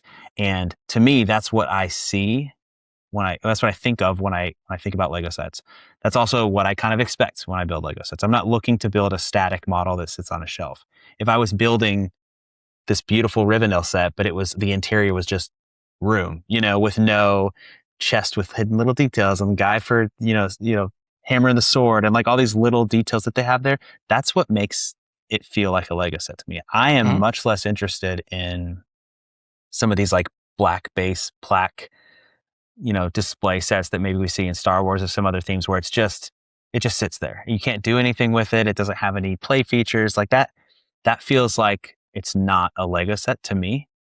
Whereas I'm buying these because I love Lego sets and I love the way that these look, but I kind of expect them to have hidden details, playset features, and I don't know. I love it. Obviously, clearly, I'm not going to be using them a ton. Maybe I'll let my kids play with them. It's okay if you do. It's okay. I mean, I have to make it very clear. I'm absolutely not playing with these right after we get off this call. No, but seriously, they're cool. That's part of what makes it feel like a Lego set. That's part of what makes it feel nostalgic and like it's tied to the 2012 sets and those kind of things. Specifically with Grand, this is something I wanted to talk about. The Grand set. Yeah. I had, I think, lower expectations for it when I was building it. I wasn't expecting to be super impressed with it. I mean, I liked it. It seemed like the right gift with purchase. But that set has a playability function to it. You've seen it where it there you go, where it swings back and forth. It absolutely to me feels like a set that could have come out in 2012 or 2013. It does nothing. I mean, it has obviously some modern, I don't even know. Yeah, parts, I guess. The build techniques themselves don't feel like they're separate from that era. Something about that set as I was building it, I was like, man, this is it. It's the color palette, it's the horns, it's the way that they did the wheels on there. It's just kind of exposed brown tiles that are a single stud, wide or not plates. The set itself has such a charm to it. It feels like those old Lord of the Rings sets. And the playability function is so cool because not only does it work really well, it's pretty fun, but it also, this is a $650 display set. It's adults welcome. So Grand didn't need to be to scale with the door and be able to batter, the door open. And instead it feels like you're getting this kind of nostalgia, Lord of the Rings set that I really loved. So I love that they have, the play features in them and that is still a priority for these models. I mean, as far as scale goes too, let's be honest here. It's not, I think I saw the pictures from your review specifically. Right. It's not too far off from scale with, I mean, that door is massive. Yeah. And Grand is, Grand it looks right to me. In real life has trolls pushing it from the back, and those, I forget those ox are called, but those giant oxen things that were pulling it in the movie. But behind it, there's trolls pushing it. And so that should really be the height of a wheel, the trolls-ish. Right. A little bit, maybe 2 wheels tall as a troll. And so when you think of how it scales to the actual gate, it maybe is a little bit oversized, but it not far. It looks good. Maybe the only thing two plates tall. Maybe. The only thing that looks out of scale is the minifigs, obviously, because they would be. Yeah. They are at most points in the model. But no, it looks great. I have it displayed. You can't see it on here, but I have it right next to it. And I was surprised. Like I said, I was very surprised with that one. I think that's we can talk about gifts with purchase with these sets, because that one feels like, and this is one of the other strengths I think with modern Lord of the Rings sets, the gifts, the GWPs, gifts with purchases, feel like they are to me, well balanced between an exclusivity standpoint and then like, the line between it being so exclusive that you have to get it day one, and then the inverse of that being, oh, I don't care about that GWP because it's, a keychain or some like plaque that comes with it or something, that maybe is less desirable. It doesn't have a direct connection Lego wise. Grand, I think, was like maybe the best GWP for a Lord of the Rings set in terms like in that consideration. Because I think if you were dedicated and you wanted the set, you knew you wanted the set, you wanted to go get it day one, you wanted to get it early, I think that's a great addition to your set. I think it's to scale. It looks great next to the set. It's a fun build. It gives you 2 minifigs. There are no exclusive parts outside of the one head for the green orc. And it's actually, ironically, it's a really great print. He has no pupils, so he matches with the other orcs. All the other parts, the red or brown orc that's in that set is straight from Barad-dûr. He has a helmet instead of like a bandana. And then the other orc has the same headgear, torso, legs. His head is just different than a green orc that's in the Barad-dûr set. But it happens to be a really cool print. So you get something like kind of new, but it's not. The thing is, if you miss it, if you're not in a place financially to be able to get that, or you're undecided, or you get into Lord of the Rings in 6 months or a year, you're not looking back on this and like, oh man, I hate that I missed that, because I don't feel like that is irreplaceable. You could bricklink these parts for Grand. You could get 2 similar orcs. It wasn't Witch King versus Eowyn. And I know people were talking about like how cool that would be. And yes, that would be very cool. But the result of that is that set becomes very unattainable.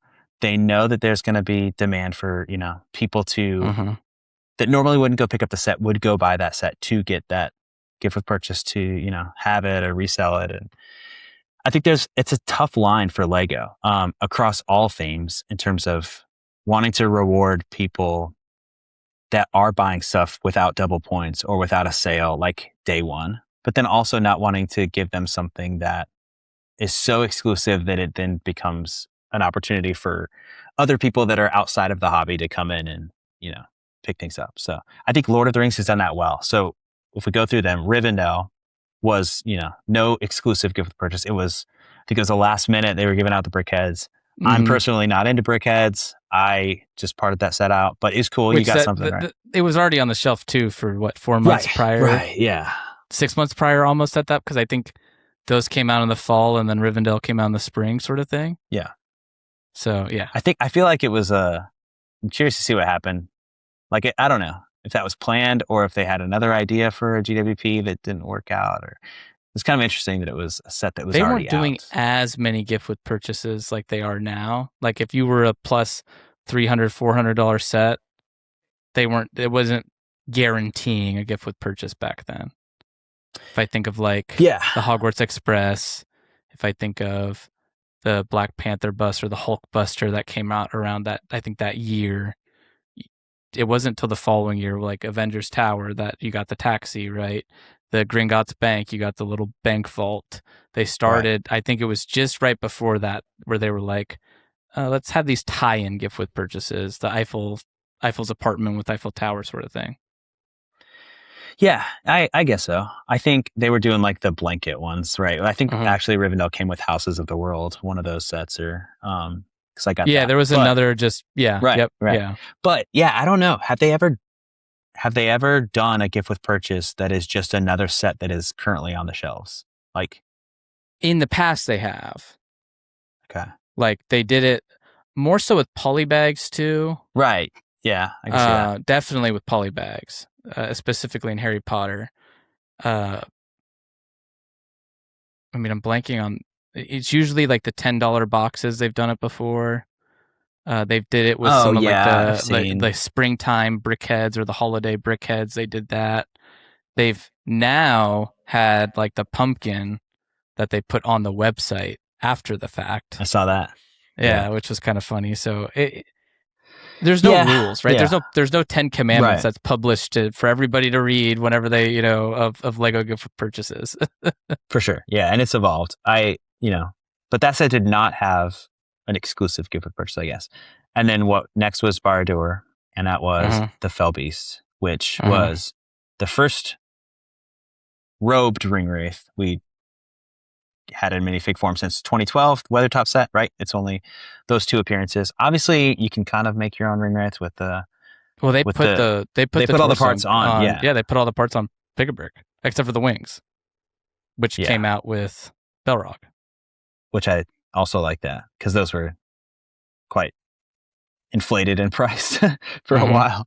But yeah, they again, that's another one that I think was done pretty well. That one got, I think, more expensive than the others, but again, there are Star Wars robes, you can make ring wraiths pretty easily. It's not like you're missing out on, it's not like Sauron was in the GWP or something, And so I think that was a good one.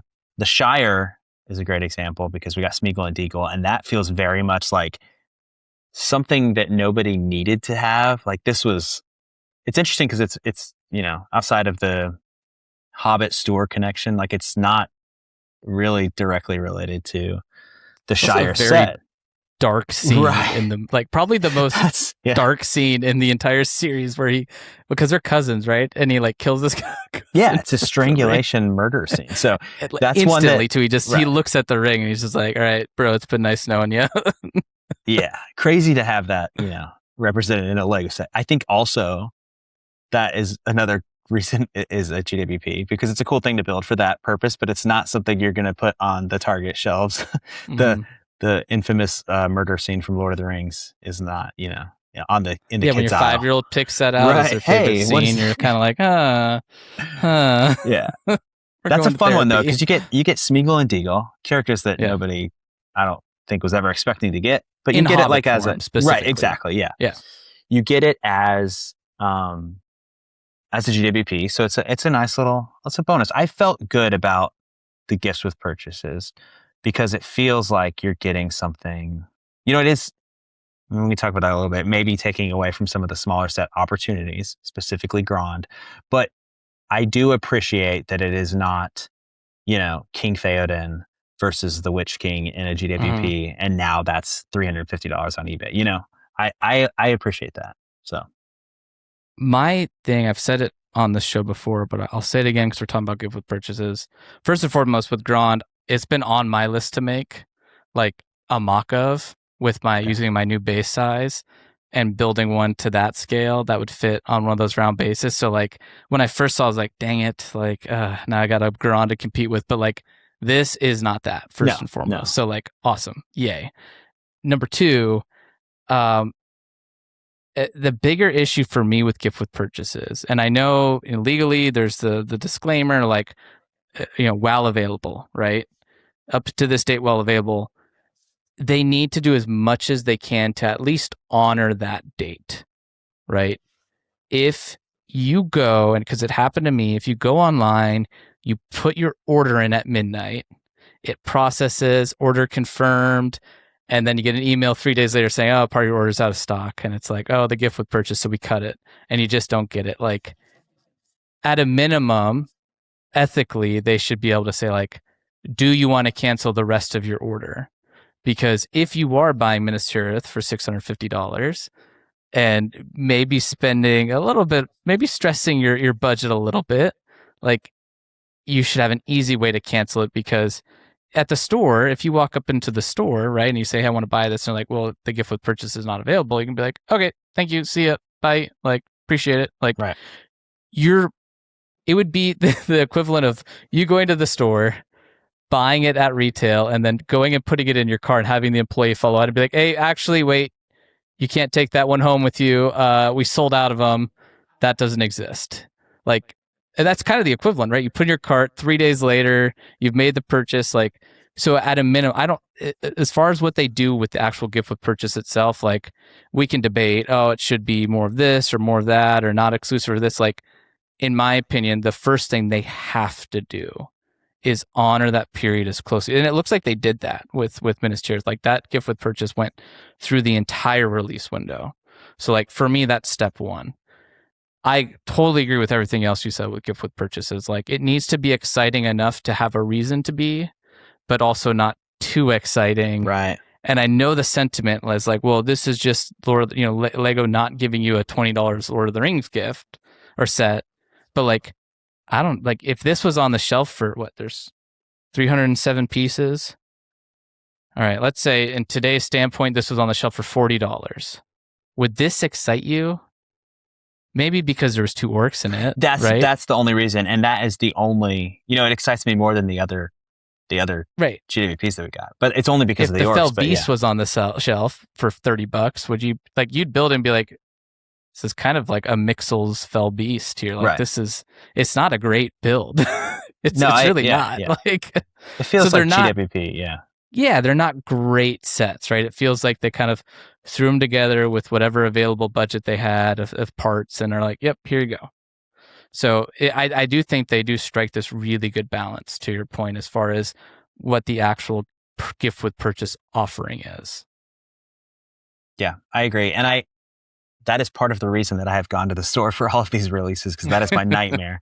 Is I know that happens, is that people order them and then it's the GWP's out of stock, and then yeah, I completely agree. They needs to be more consistent. Also, just the ambiguity of how exclusive is this, and I know that maybe shouldn't be the reason. It might be the reason that you want to buy something day one, though. A lot of people were like, I'm probably going to get Jango Fett Starship anyways, so I should definitely get it right now, even though it's not on double points or not on sale, or my financial situation is different. I'm going to get it right now because the Camino battle pack is really cool. And then that comes back later on, and the set's on double, I don't remember all the exact details, but it's like, there's a little bit of ambiguity around how exclusive something is. Is it going to be the Pokemon badge collection that is just, that one was a little expected just due to that market. But yeah, it's not knowing, is this going to be gone in a couple hours, or is it going to be here for all 3 days? So I think parameters around that feels like they would have the ability to, if the GWP is open for the insider's duration or whatever, 3 days, like, even if it's on back order and they have to just some back more, order like, the gift with purchase. Right. Like that's not that hard, right? It doesn't seem like it. Yeah, I don't know. It's know. not that hard, but it's not that hard is to say something's not that hard. It's true. But it's actually quite easy. But yeah, like just put it on back order and just be like, hey, sorry, we're sending you the set, but the gift with purchase will arrive. We're gonna in the next month, and right. like, yeah, and then up until you give people the first week, and then it's like, sorry, we gave you a week, and because they announced it right 2, 3, 4 weeks ahead of time, which sure, if you're gonna have to put together some cash, it's not the longest amount of time, but it is long enough for you to kind of like be like, okay, I know this is coming June 1st. Right. I'm not gonna go buy whatever set comes out in May because I'm gonna just hold off and wait for that sort of thing. So again, 99% out of 100. We're close. It's not perfect, but nothing is. And I think that's a good transition to what's missing, or sorry, what the weaknesses, what could be better. And I'll start here is the reliance on gift with purchases to fulfill this smaller set. And again, I don't think it's as simple as just saying, let's get these smaller sets let's get these gift with purchases into the market as the smaller sets. I think you'd want something more, but I also think Lord of the Rings has this weird balance right now of like, this Barad-dûr is perfect. The Rivendell is perfect.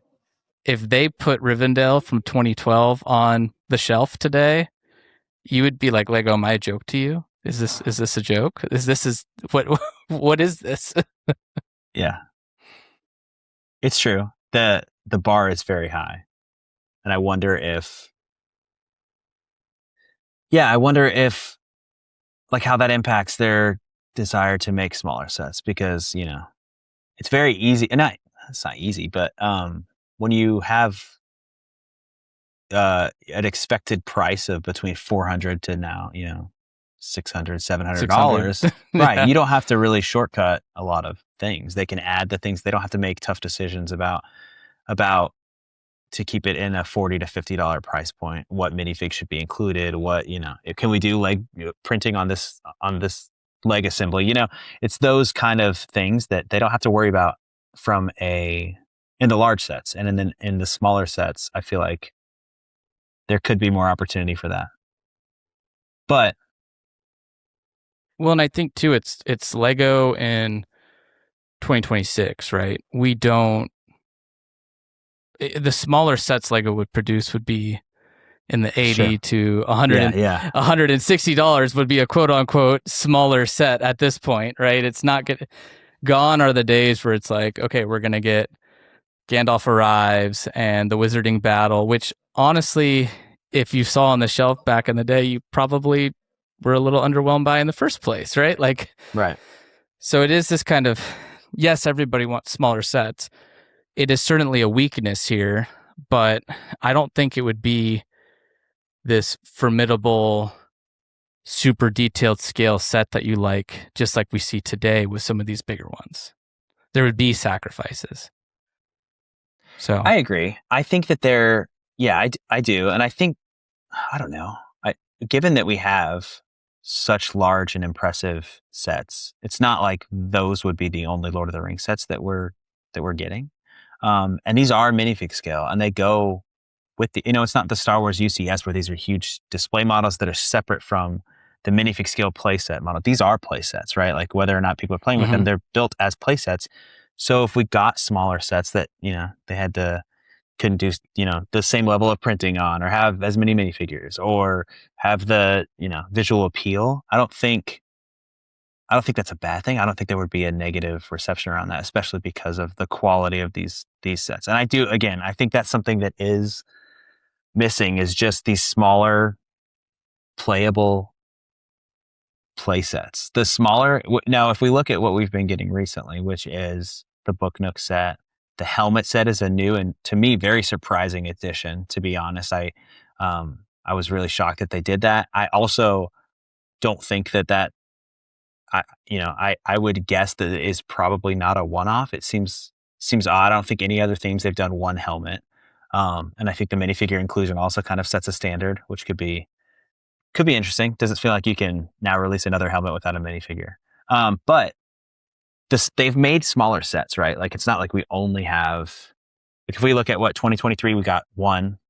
I'm not going to count Brickheads, I guess, because it's a little bit different. But 2023, we got one set. There's your $20 set. Right. 2023 was Rivendell. 2024 was, if we count the gift of purchase, that was Bardur and Fellbeast. 2025, 3 sets, which was the Shire, Smeagol and Deagle, and what else am I missing? Book Nook. And then 2026, so far, we've had the helmet and Minas Tirith and another GWP for Grond. And we're, halfway through the year here. So we went from 1 set to 2 sets to 3 sets to 3 sets in half a year. So it feels like we're getting, in addition to the larger model, they're trying to introduce some, I say, more affordable. The helmet obviously is still pricey, and the Book Nook is, it's the reason I don't have it, is just the price point of that set. And I guess that's one thing that we were getting smaller sets. We're getting some cheaper sets, still, not a large number of them, but the ones that we are getting are still display sets. They're actually less, they're less of play sets. They're the least play sets on the market. I mean, you can take the Sauron minifig off and play with it, but like that, it's a helmet, it's the helmet. The Book Nook obviously has figures you can play with. The model itself is designed to be a Book Nook. And so, I think that having the playable interactive sets be the most expensive sets feels like a little bit of a gap. And so, I think it's just the smaller sets. And this is across kind of Lego as a whole, specifically with Lord of the Rings, though.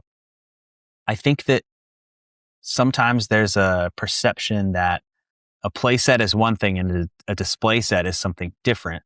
And with the old Lord of the Rings sets, people were buying those for display, and they're for display, behind you right now and behind me. Some of these look really great, like as display sets. I mean, even by 2012 standards, where the build techniques were different, but like Weathertop and stuff, like we're not expecting a huge giant Weathertop build, but I have, as an adult, had Weathertop displayed on every shelf that I've had. I've treated it like a display set, even though it is very much a play set. It opens up, into a way that is not representative of the films at all. Like, there's all kinds of fun, cool, You mean the missiles shooting out of the rocks are not just wild Lego things happening? Yeah, I love it. The flick missiles. Yeah, And Tolkien didn't There's write, like and then axes in there Aragorn too, aren't there? flicked the missile off of the rock, Yeah. and that's why they ran away. My favorite part of that build is just the shrub on a wedge plate that's just off to With the the side. rock, Right. yeah, with just It's like so a great. like a Why? slope to be like, yeah, it's a rock. I know. I love it. But yeah, I don't know. I think there are so many sets. Like, especially if you look at let's look at most Star Wars collectors. They're displaying play sets. They're displaying sets that are primarily designed for play, right? Like we've got Star Destroyers and ATTEs and Razor Crest and all kinds of ships that are, I'm just looking around at my own house, but these are play sets, but they're the ship. They're the scene, the picture from the film, and they work so well. And so I don't know. I feel like that's what these big Lord of the Rings sets are at a larger scale. And I just think that Lego could do display sets that are still play sets. It doesn't have to be, it doesn't have to be just like a little kid play thing. I think that obviously, I think you and I would probably pick up almost every, if not every, Lord of the Rings set if they were to release just a traditional wave of sets, and we would treat them as display sets. So It's funny when you're reminded of something that resonates with you so clearly because you lived through it, but you kind of forgot about it until you like all the memories are coming back to me. 2017, when you looked at a Lego set, it was, this is also a good display set. It wasn't, this is a display set. I'm thinking of the Milano from the original Guardians of the Galaxy movie. Right. Like that was a place, I mean, it was like $60, but it was so good at what it did that it was also like, I just want to put that thing on display because it looks so good. And just like Helm's Deep, like it's a display. I got the Ent right here from Orthanc. Orthanc is, in the similar vein, but I think it is truly representative of Lego today with, these quote unquote dust collecting sets of, well, we're targeting adults, so that means they want to display it. So let's do the helmet, right? That is a pure display set. Let's do, I'm looking at your collection behind you. The Mighty Bowser is kind of this happy medium, I think. It is playable because of the size, but it is also big in the fact that it is kind of more doll size. Like there's no Mario minifigure to run around there. And I know you can do the computer one, but it leans more towards display, right? So it's an excellent point of these do really feel like they are truly play pieces that work as amazing display pieces at the same time. And I think when you were talking about it before, earlier, about Rivendell and all the details in there, to me, it's these play pieces that make the sets feel alive, to make it feel like you don't have any minifigures on there, or maybe you do, right? Maybe you have them all set up on the council, or maybe you've got them crossing the bridge or working, right? But if you don't, it still feels like this place is lived in. It still feels like, oh, well, there's somebody right around that corner, right, forging Narsil, right? There's somebody up there in that room writing their memoir, right? You get that feeling because of these features, right? Yeah, no, I completely agree. And that's why I think there's an opportunity for that to exist at a smaller scale. And I think that you look at the Lord of the Rings kind of fan community as a whole and the age of, I guess the most common ages and groups of people that are, nostalgic for Lord of the Rings. Lego has done their research and they think that we're getting old. right. But they're like, yeah, these people are, they have economy is what it is, but these people are in a state where they have some disposable income now that they didn't have when they were loving these movies when they were younger. And so let's release all these big sets because they want display pieces and they want these really cool big sets. But I think there's just a misunderstanding that we also would buy all of the small sets. I would buy all of them. I mean, I'm trying to get all the old ones from 2012, and those are 2012 sets, and they're going to break as I'm assembling them, and I'm still trying to buy them, So I will buy new, sets that come out, and I think, again, these are not UCS ships that are these are not going to be not to scale with anything smaller. Anything minifig scale that they make will look great next to all of these. So there's room for both. It is an interesting predicament because traditionally a theme starts with your smaller, more entry level Right. sets, and then you get the big UCS. Well, that was This is Orthanc, like, right? Like we had to build up to Orthanc, and then right, we had to prove exactly. that we were able to keep the theme supported, and then Orthanc came out. Now we've got these perfect sets, and it's like, well, does anybody? Like honestly, we can't do better than this. So, do you still want this, or do you want something else where it just doesn't quite hit the mark? But I think the answer is yes. It's just kind of an interesting way of how Lord of the Rings has unveiled. It's Right. not to say one's right or the other, but if I'm hearing you right, and I think there's two main points here. It's that there's expensive sets, like they're only expensive, which in itself would not be an issue if there were smaller sets, more affordable sets as well, right? It's not the fact that it's expensive that's the problem. It's the fact that it's only Yeah. expensive. I mean, there's not even a set at retail under $100, even with the cheaper sets that are out there. Now, ironically, I don't want to speak for you here, so I'll let you rebuttal. I think you were going with the Smeagol and Deagle is probably the best of the three gift with purchases, or 1A, 1B. It's that kind of tied because of the minifigure selection. Maybe I hadn't thought about those three. I don't know. I'm such a sucker for Nazgul. I loved that one, and like I said, the Grand is really fun too. I think, yeah, I think Smeagol and Deagle is the best from a gift with purchase standpoint, because I could see those other two being made as sets. Like those could have been sets that they released. They aren't, so it's it's all hypothetical. But they could have sold those sets separately and made filled them out more, added Frodo and Sam and whatever to the Nazgul display. Like those could be other things. Smeagol and Deagle is clearly something that is never going to be made into a Lego set that sits on shelves. So that feels like the best one from that standpoint. But it's also the cheapest set of all of them, right? I think that goes for what, $65? That's true. Yeah. Right? Like whereas the Fell Beast is in the 150 range, and Grand is still too new to really determine because you got people that threw it online for like $200, and we'll see where it settles. But yeah, it's a funny thing. And I think the overarching issue here is that you have a lack of a traditional theme with Lord of the Rings, because it all falls under icons, and icons has to be this iconography. It has to be this epic thing. And so I think, unfortunately, until we see them be like, no, and I don't know how they would do that, right? I don't know how they would go like, well, no, Lord of the Rings is back. These are those icon sets still, or are they now Lord of the Rings sets? The Lego database is weird, right? Because it's kind of whatever they want it to be. And you've got all these different interpretations of it. Who knows what's officially from Lego and what's not? Because the website, you could find it under icons and you could find it under Lord of the Rings. But anyways, I digress. Until we see that more traditional wave approach, like we've seen more recently with One Piece or Pokemon Smart Play or Star Wars, I don't think we see those smaller sets, right? I don't think so.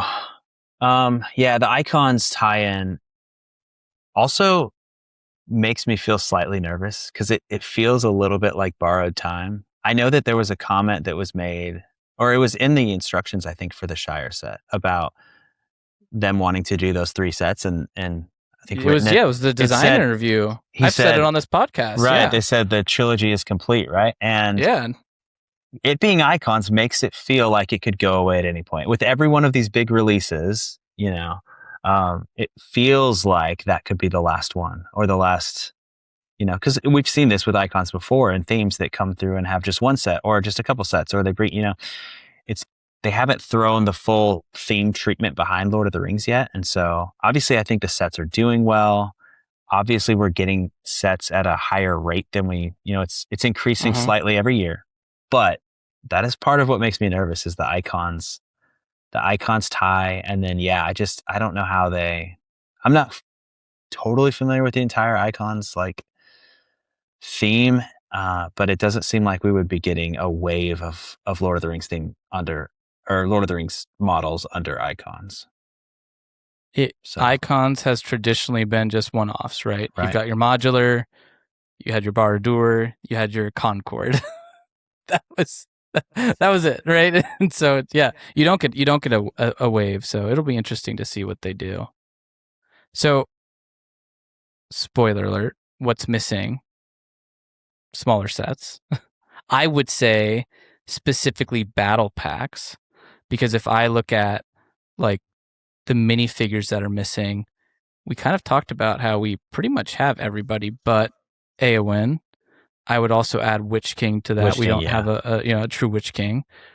We are missing a lot of the army, in my opinion. So we finally got Gondor soldiers, but Fountain Guard would be, the Citadel Guard would be amazing.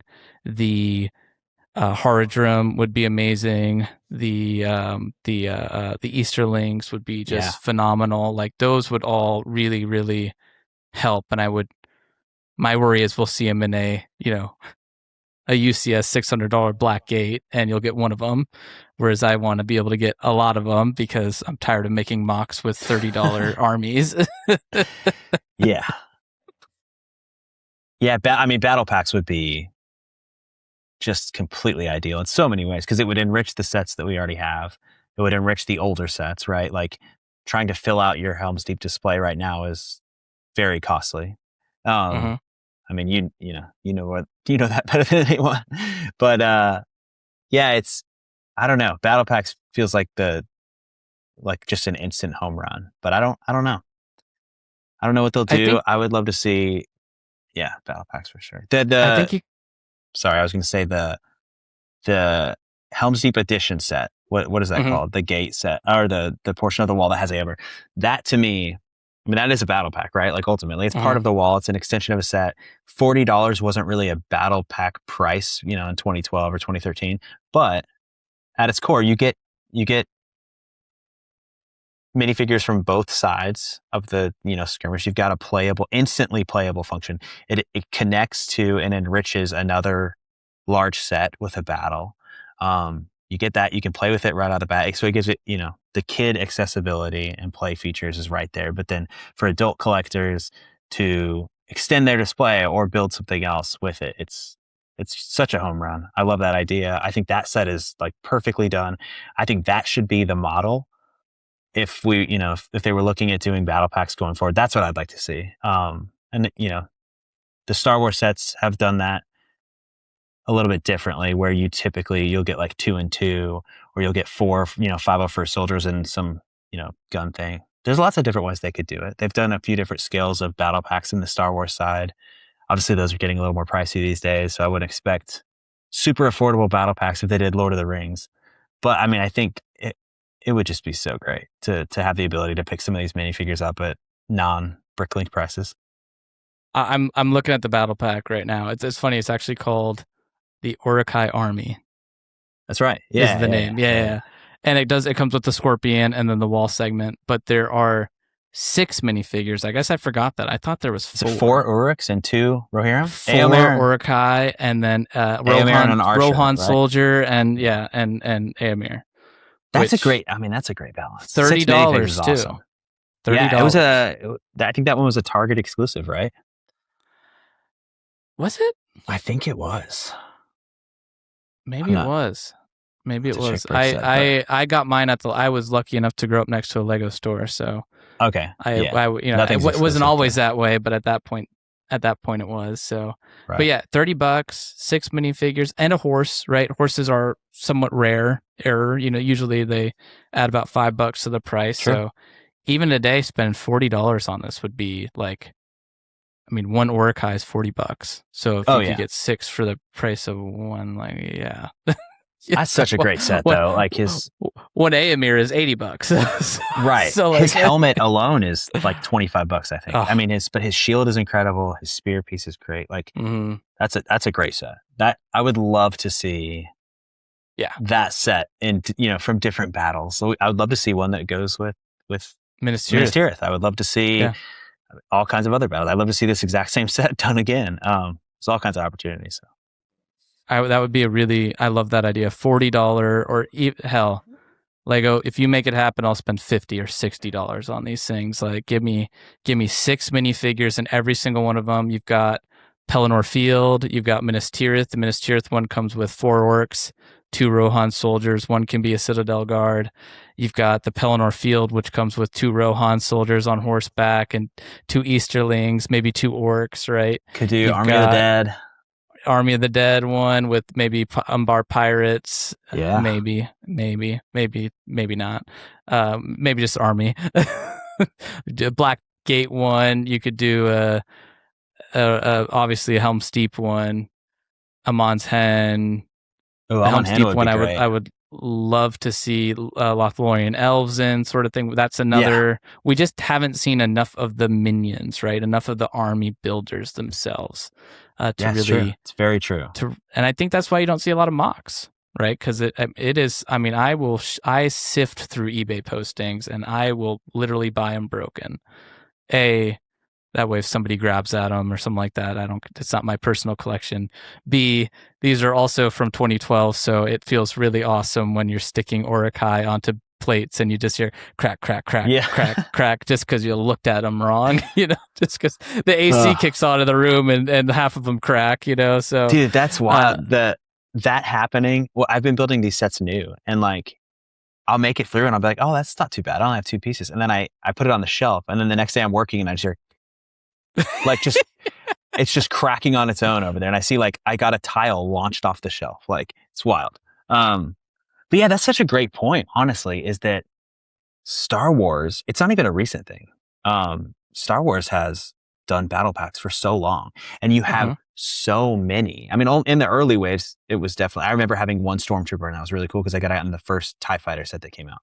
But now you have an opportunity to build every single army, and it's not even just now. I mean, go back 10 years. Like, they've done battle packs so well that all of the ability to put together a clone army, or I mean, even like Imperial Guards and TIE Fighter pilots and all of the Shadow Guards, like all of these different, every legion of clone trooper and stormtrooper and resistance pilot and rebel, soldier, like everything is there. And Lord of the Rings just doesn't have a way to army build. And that is probably why, I mean, it is why minifigs are more expensive. It's also, a great point as to why we don't see so many mocks, because so many of the iconic scenes or the things that people would do big builds for conventions or for shows or for things are large battles where you need to have that. The wildly impressive Star Wars builds that people do are just filled with clones and battle droids, right? You just can't do that with Lord of the Rings right now, unless you just have copious amounts of disposable income. But even then, it's hard to even find or you spend 2 years sourcing them and just hope you get what you get. So it feels like a limit to how big you can go with that. But yeah, it's interesting. I think that would be such a slam dunk, just to have an easier way to fill out an Uruk army that is not buying broken ones on eBay. Well, and especially too because Lord of the Rings is known for these epic, large-scale battles. Right. Those are the scenes you want to capture. I mean, it's known for its beautiful set pieces too. Don't get me wrong. Like Rivendell, phenomenal, right? Like that's what we see at conventions. We see stuff like that. There's a Beyond the Brick video of somebody's Helm's Deep mock from it's from 2012, and they just have piles of Urukai. And it is, I think there was some scale, it was like a 1:2 scale or something, not 1:2, Jesus, like a 1:8 scale, or maybe it was minifigure scale. It's humongous. And there are just piles of Urukai on that thing. And I've gone back and rewatched it. I'm just like, gulp, like, holy, this. One of my greatest shames to this day is the Urukai polybag was available at Five Below for a small window of time. And I mean, it's not, I was very different Lego and financial situation. So it is what it is. But I distinctly remember, it's probably 2013, it was shortly after that polybag would have been available, was at a Five Below, and they had an entire, like the lower shelves that they have, it was the entire thing, and it was pegs of Urukai. I mean, hundreds of them, they were $4.99, just Urukai polybags everywhere. And I think I bought 3 or 4 of them, which was a lot for me at the time. I was pretty excited about. And now I'm like, man, I should have just gone and Just taken out a loan. should have had ramen noodles, you know, for Right. the next week, and just Dude, imagine just if I piled had them in the all cart. of those. Oh my gosh. Think about that regularly. But that's another thing I would love to see is a poly bag. Mm-hmm. I don't think it's happening, but that'd be cool. Battle packs could potentially happen. They did a few. Yeah, I think so. But they did a few. They did a Gandalf poly bag, right? They did a Frodo poly bag. They did a Lake Town Guard. Lake Town Guard. They did another Mirkwood archery elf. Like they were fairly common. I've got them. Oh, they're all on that shelf over there. Nice. You have the Elrond as well. That's a favorite. That I have him open. That was the GameStop exclusive. Yeah. Yeah, I have that. Yeah, they did a lot. I mean, that's not coming back, but it'd be cool. That was a Toys R Us thing, I think, too, right? They did. That was more like they always did a ton of poly bags for Toys R Us. Toys R Us had like some heaters back in the day. They had really cool Star Wars. I mean, the Chrome Stormtrooper was like a freebie at Toys R Us, with like gift with purchase kind of thing. They had a lot of exclusive sets. I actually think the barrel set from The Hobbit was a Toys R Us exclusive. I think as the early look, at least for the new Hobbit movies. Maybe. But they had. I mean, this is Star Wars, but the Ahsoka Rebels frigate ship that is the Rebels version of Ahsoka, that's insanely. That's a Toys R Us exclusive. That's some cool. I miss that. Yeah, some good stuff. Yeah. What else do you think is missing from Lord of the Rings? And then I'll kind of leave us on a potential hot take or final thought before I let you get the last word. I think. Yeah, I mean, it's really just smaller sets. I think. I don't know. I think in terms of larger sets, if I just, guess, I would be interested to see a remake of I have Helm's Deep, so I would probably be less interested in a Helm's Deep remake, but it does feel like one that could be interesting. Mm-hmm. We can talk about this, but the Palantir, you've read the review, so I'm not spoiling anything, but the Palantir in Barad-dûr famously showed the Shire on one side and the White Tree on the other side. We've since gotten those two sets. The Palantir in Minas Tirith shows Theoden and the Riders of Rohan, which is interesting. So in terms of, what we might see going forward, I think that Éowyn is the missing minifigure, I think, from a named character perspective. So the Golden Hall would be very, very interesting. I don't know how that would work at a large scale, in this size of model. So I'd be curious to see if that's one they do or if we do. So the same thing about Rivendell, though, It's true. Yeah, it's true. It is true. They could do, I don't know. And they could do a hybrid kind of bigature model too, if they wanted to make it like minifig scale on the interior, but the whole exterior is on the hill or something. It'd be some interesting. I showed you my Helm's Deep mock early.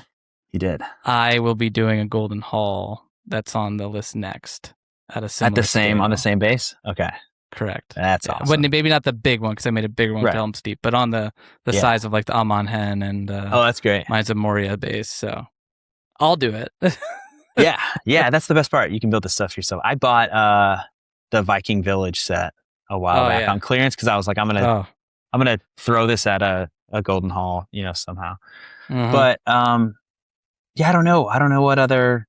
Minas Tirith was it for me. Like that was something. First of all, I didn't think we'd ever get in Lego form, but also the thing that I would have picked if I could have picked what I wanted them to make. It would have been Minas Tirith. I've always been obsessed with Gondor in the books and the films, and the Gondor Knights are incredible.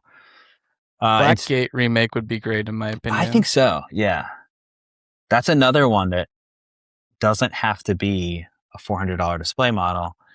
It can still be a playset at a lower price point, but looks awesome. That's probably the best one, to be honest. It looks like a display piece, but it's 100% playset. So, yeah, I think I don't know. I say this all with the caveat that I'm very happy that Lord of the Rings Lego is back, and I am looking for things like, hey, what could we, But I'm very content with these sets, and also, I'm a big Lego fan, but one giant release a year is fine for me right now. I'd definitely love to see smaller sets, also partially because just for an accessibility perspective, like I have kids that are getting to the age where they're going to be watching Lord of the Rings. Right now, we're doing all the Star Wars stuff, but at a certain point, they're going to want Lord of the Rings Lego, and these are not models This isn't that it. no, Yeah. they can't. They're not gonna. It's not what it is, and you can't even play with the old ones because they're falling apart. So, that's the one thing that's missing. But I'm ultimately just very happy with the state of the models that we're getting. I'm loving them, as you can see, and just glad it's back. We got a Sauron helmet, who he was the quote-unquote chase minifigure out of Barad-dûr. If we think of who that minifigure is out of Minas Tirith, I'd say it's probably King Aragorn. Do we get Thinking that a crown could get with the the crown. Aragorn minifigure, right? That seems like one that could happen. I could also see the Gondor Knight helmet. Could be cool with that with one of those minifigures. A Citadel guard helmet could work too with the feather, right? The wing. I'm not even a big helmet guy. I'm just more interested to see what they do with it going forward, because they could do Gandalf's hat. They could do Gimli's helm. Yep. The Witch King helmet with the Witch King minifigure. Yes. I mean, let's make that happen. I'm going to manifest that. But yeah, I'm interested to see what happens. It definitely just doesn't feel like they would make one helmet and then be done, especially with a minifig that they just added in a set, so we'll see what happens with those.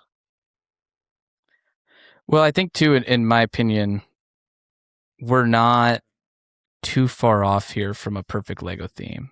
I like the one a year big set, just like we have with the modulars, right? I think Lego has shown so much restraint with the modulars, because to this day, some of the best sellers of all time in Lego are modulars, right? When you think of people's top 10 lists, there's usually a modular or two in that list.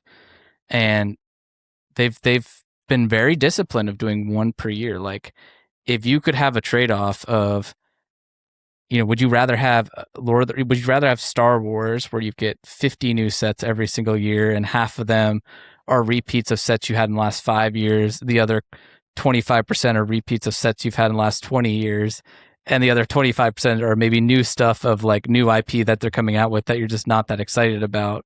Right. Or would you rather have one really good set every single year for 20 years? And I would pick the latter.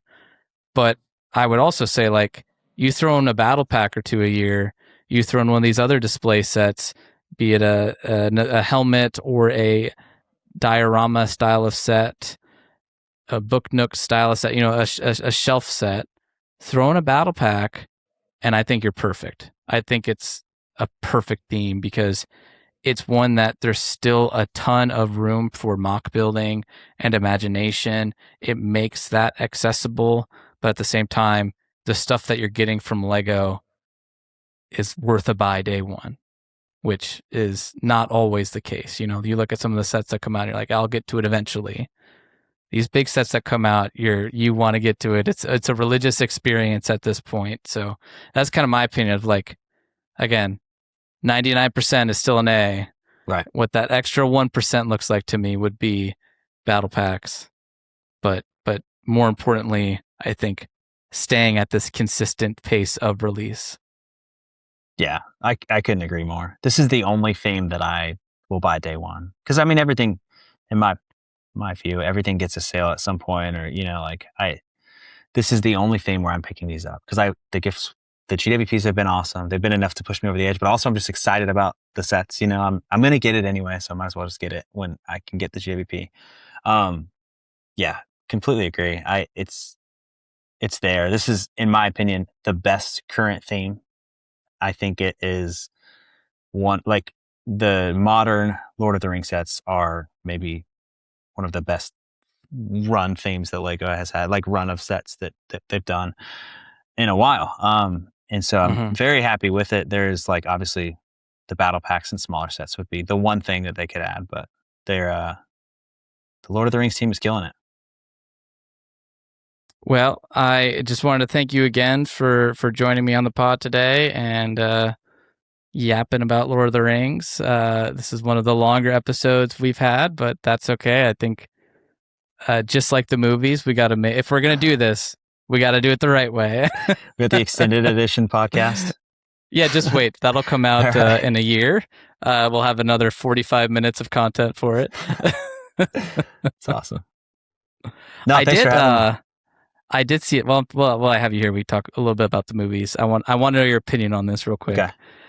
I did see a take, and I have to. My in-laws were visiting recently, and kind of cinephiles, but they hadn't watched Lord of the Rings since I think they were in theaters. And I was sitting down. I'm like, well, do I show them the extended edition or the theatrical edition? Because they like movies, right? They like the art of the movie, the pacing of the story itself, sort of thing. And I'm like, I read an article, and at the time I disagreed with it, that the theatrical versions are better movies as far as a pacing, story-driven narrative goes. The extended edition is just the icing on the cake. But if you've got somebody who doesn't really like or know what Lord of the Rings is, making them sit down and suffer through an additional 45 minutes is probably not going to make them liking the movie. So I went with the theatrical version. But have you heard that take before? Like, I have. If you're going to watch one, what's your thoughts? I've been thinking about that actually, because like I said, my kids are approaching that age. So at least my oldest is. So I've thought about, how do we, I'm doing extended because it's in the family, but I know that Peter Jackson, even recently, is on record as saying that the theatrical editions are like the definitive versions of the films. He considers that those are it's not like director's cut. This is what I tried to get in there and they didn't let me. He's a filmmaker, right? And so the editing and the pacing, these are all decisions that they made towards an end goal of it being a finished product. I think as fans, we all prefer the extended edition because it just enriches the lore and adds things. Right. Yeah, I think it's really a case by case. I mean, when I bought them when they were coming out, I only had Return of the King extended. Like I was, and I had the first two films, only the theatrical version. So like a couple years later, I got the extended to watch those. So, I can't watch with I think I saw Return of the King twice in theater, maybe more, but I mean, I can't watch Return of the King non-extended because those are required scenes. Like I can't even remember what it looks like without those. Whereas the first two, I can still kind of see the difference because I watched them so many times as the theatrical version. No, I think it really is a case by case. And I think in your case, that's the way to handle that. If you're trying to get someone into it, if you're trying to like force feed your children into the lore and make that, I don't know, I'm going extended and we're just going to see what happens. But yeah, I don't know. I only watch extended. I know PJ though, he said start with the theatrical, so it's up for debate. I've had the extended ever since the Return of the King came out. I got all the extended at that point. Okay. And so we're talking 2004 is when that came, because 2003 it came out in theaters, and then 2004 the extended came out.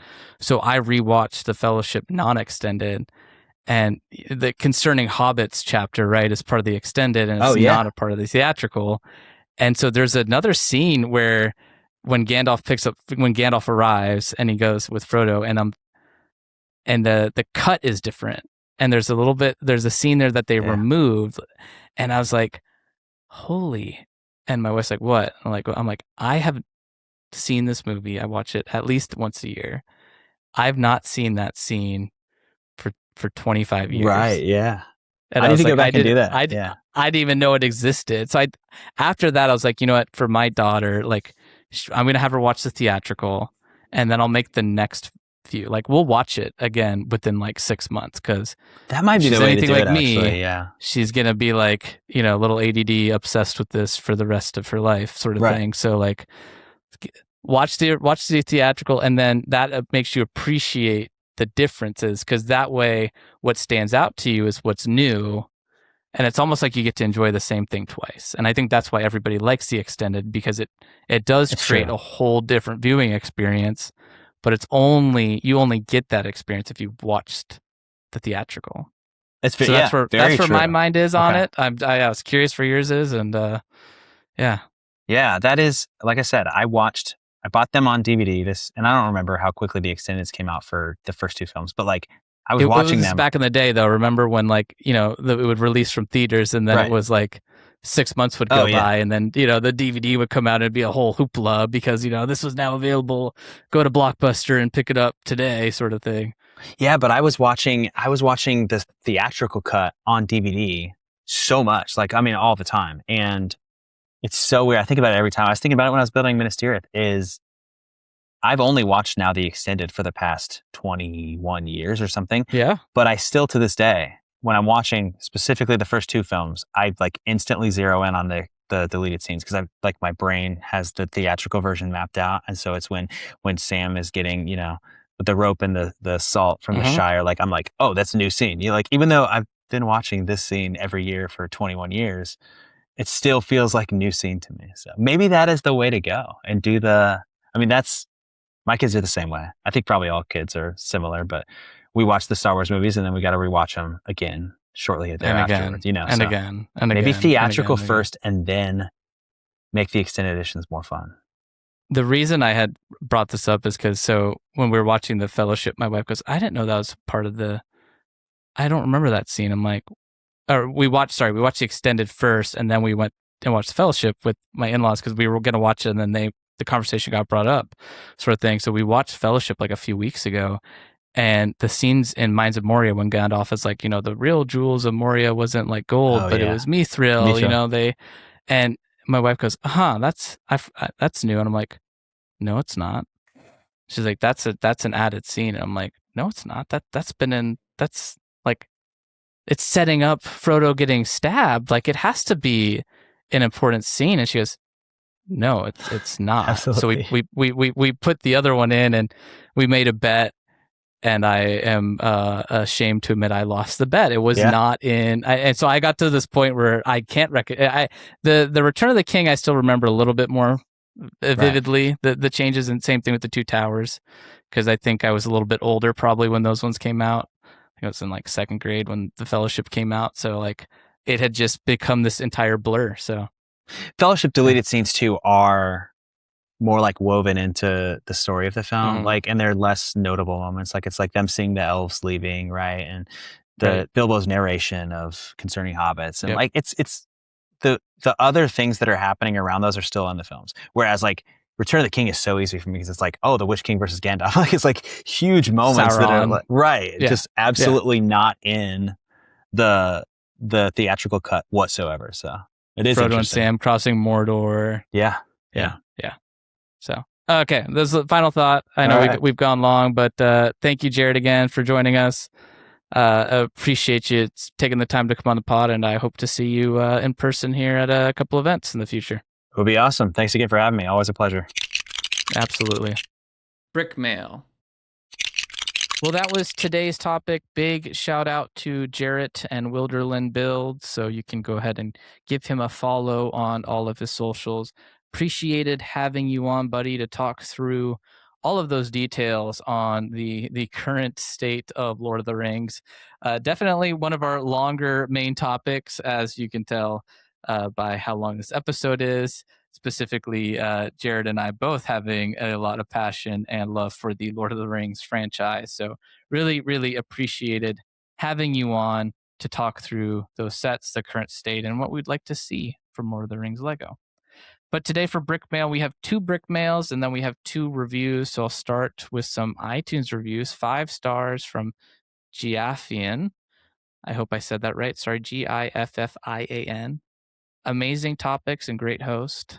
I love this podcast. So happy I found it. Definitely worth the listen. Thank you so much for the 5-star review.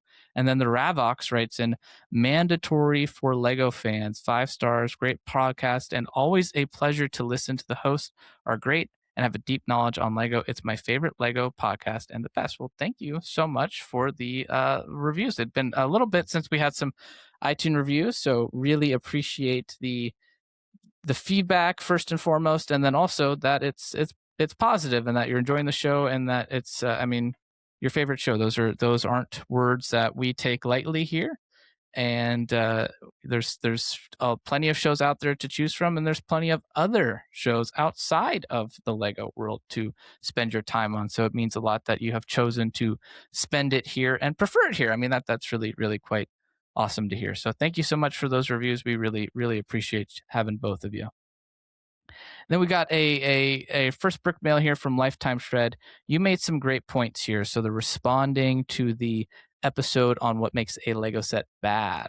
I do find that some of these massive piece counts feel like a chore, especially also as a full-time working dad with 2 young kids. It's why I decided to skip Minas Tirith for now. It's one thing I like about older builds where piece counts tend to be lower. I mean, if you love the set, it's fun, but it has hit a high bar if it's over 2 to 3K pieces for me. Personally, mocks are different though. The creative side of it makes me not worry about the time investment at all.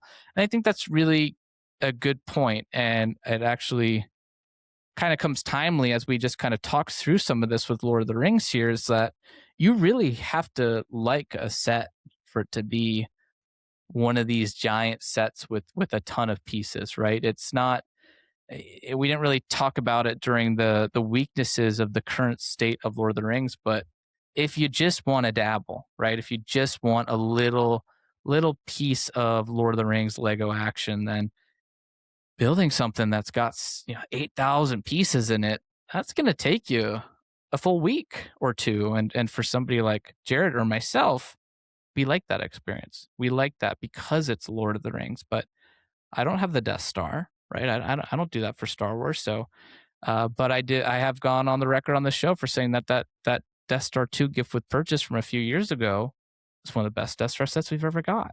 So I do absolutely understand and agree with that sentiment, and I think that was kind of part of the point I was trying to make. And I wasn't specifically.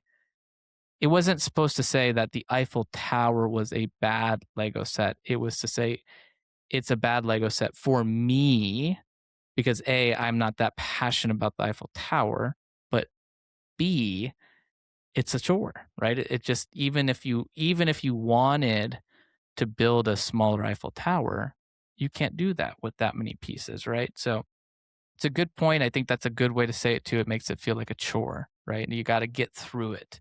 You got to build through it because it's a lot. And sometimes that's good. Sometimes that leads to a good experience. And that's where, that conversation can get so nuanced and subjective at times because it may not be the same experience for everybody, right? Especially when that's a chore. So thank you for writing in, Lifetime Shreds. Appreciate it. I can definitely sympathize with the being a dad of 2 young kids. It's ironic, right? It's Legos focusing on adults like they haven't had before, or really focusing on adults, but adults also don't have that much time to be building these massive sets, right? So it's there's definitely a balance there, and I think we're maybe a little on the scale's tipping a little bit too far to one side right now, and that is the side of massive builds everywhere sort of thing. So thank you for writing in. We appreciate you, and glad you're here. Glad you're listening to the show. And next we have John FC. And folks, John FC comments on every single episode. John, we don't always feature it on the show because we want to make sure we're featuring a wide variety of voices, but that does not mean we don't read all of them. That does not mean we don't notice all of them. I try to respond to most of them, if not all of them, for you. But always appreciate you writing in and sharing your thoughts. But I wanted to make sure we featured you here. And Taco, buddy, that goes the same for you as well. You two are both avid commenters, and Taco, I think you and John have the little widget on YouTube for the most commenting subscribers to the channel. So thank you, number one, for all the comments that you do. It helps the algorithm. I know you're probably also liking the episodes, but also want to make sure we feature your thoughts here as well. So John writes, great episode as always. I'm a huge Pokemon fan, but I'm not into any of the smarty play sets or smart play sets. Sorry, that was me being smart. These smart play sets, just not for me. And hopefully they come out with some more adult oriented sets. Loved your criteria for what makes a set good, and honestly pretty much agree with everything. It's definitely hard for all the things to line up in one set. For me, building experience and how it looks on display are probably the biggest factors. For me in a great Lego set. Swooshability is also big with me because I collect a lot of Star Wars. Definitely miss West these last couple of episodes, but Grinch has been doing a great job holding it all down. Wish West and his family the best in their move. And I do too. But the comment here on the criteria, yeah, I think that was kind of the point. Like, a Lego set, they don't always they're not always out to reach the same goal, right? Some are out to be a display piece, some are out to be a play piece. And we talked a little bit about that this episode too. Man, I've picked some good comments here for the show. But when you get them, when they all blend together, you get something truly special, right? But that doesn't necessarily mean that a set that's focused on being a good play piece should be looked at poorly, because it is a good play piece, right? If it sets out to reach a mission, if the goal of this set is to be a good play piece, and it is, then it's a good Lego set. So that's why I wanted to kind of have that criteria on its own, because not all sets, and at least anymore, are out to make that goal. They used to probably be, right, or more so, but now you definitely have more of a focus, right? The Sauron helmet set, it's not a play piece, period. There's nothing playful about it. That doesn't make it a bad Lego set. It's a good Lego set. It's a fun build. Looks really good on display. That does not mean it's a perfect Lego set by any means, right? Again, there's nothing crazy special about it. It's a really good set, don't get me wrong. But every once in a while, you get all these criteria and you get a set or two that can make and meet all of the criteria, and then you get something truly special. But again, a play set's a play set. A display set's a display set. They're two separate sets, two separate criteria. One does not have to meet both of them to be a great Lego set. So I liked the addition there. And yeah, the Pokemon stuff, there's some rumors out there, of course. So I don't know. I'm just waiting. I'm waiting for the right set for me, I think. I don't want to get everything. There's 1,000+ Pokemon. So like, I have tended to be a completionist in my past, so I'm being self-aware, just waiting for the right set or two that I can get to add to my collection. I just have not quite seen it yet, so I will continue to wait. And it sounds like you're on the same page here, John. So as always, again though, thank you for writing in, thank you for listening to the show. We appreciate you and enjoy having you here as well. And that is a wrap of another episode of AFOLs Welcome. If you've enjoyed this podcast, please subscribe and leave us a review on Spotify, Apple Podcasts, YouTube, or wherever you are listening to this show. If you'd like to write the podcast, please email us at afolswelcome@gmail.com or follow us on Instagram at AFOLs Welcome. Thank you for listening, and we will catch you on the next one.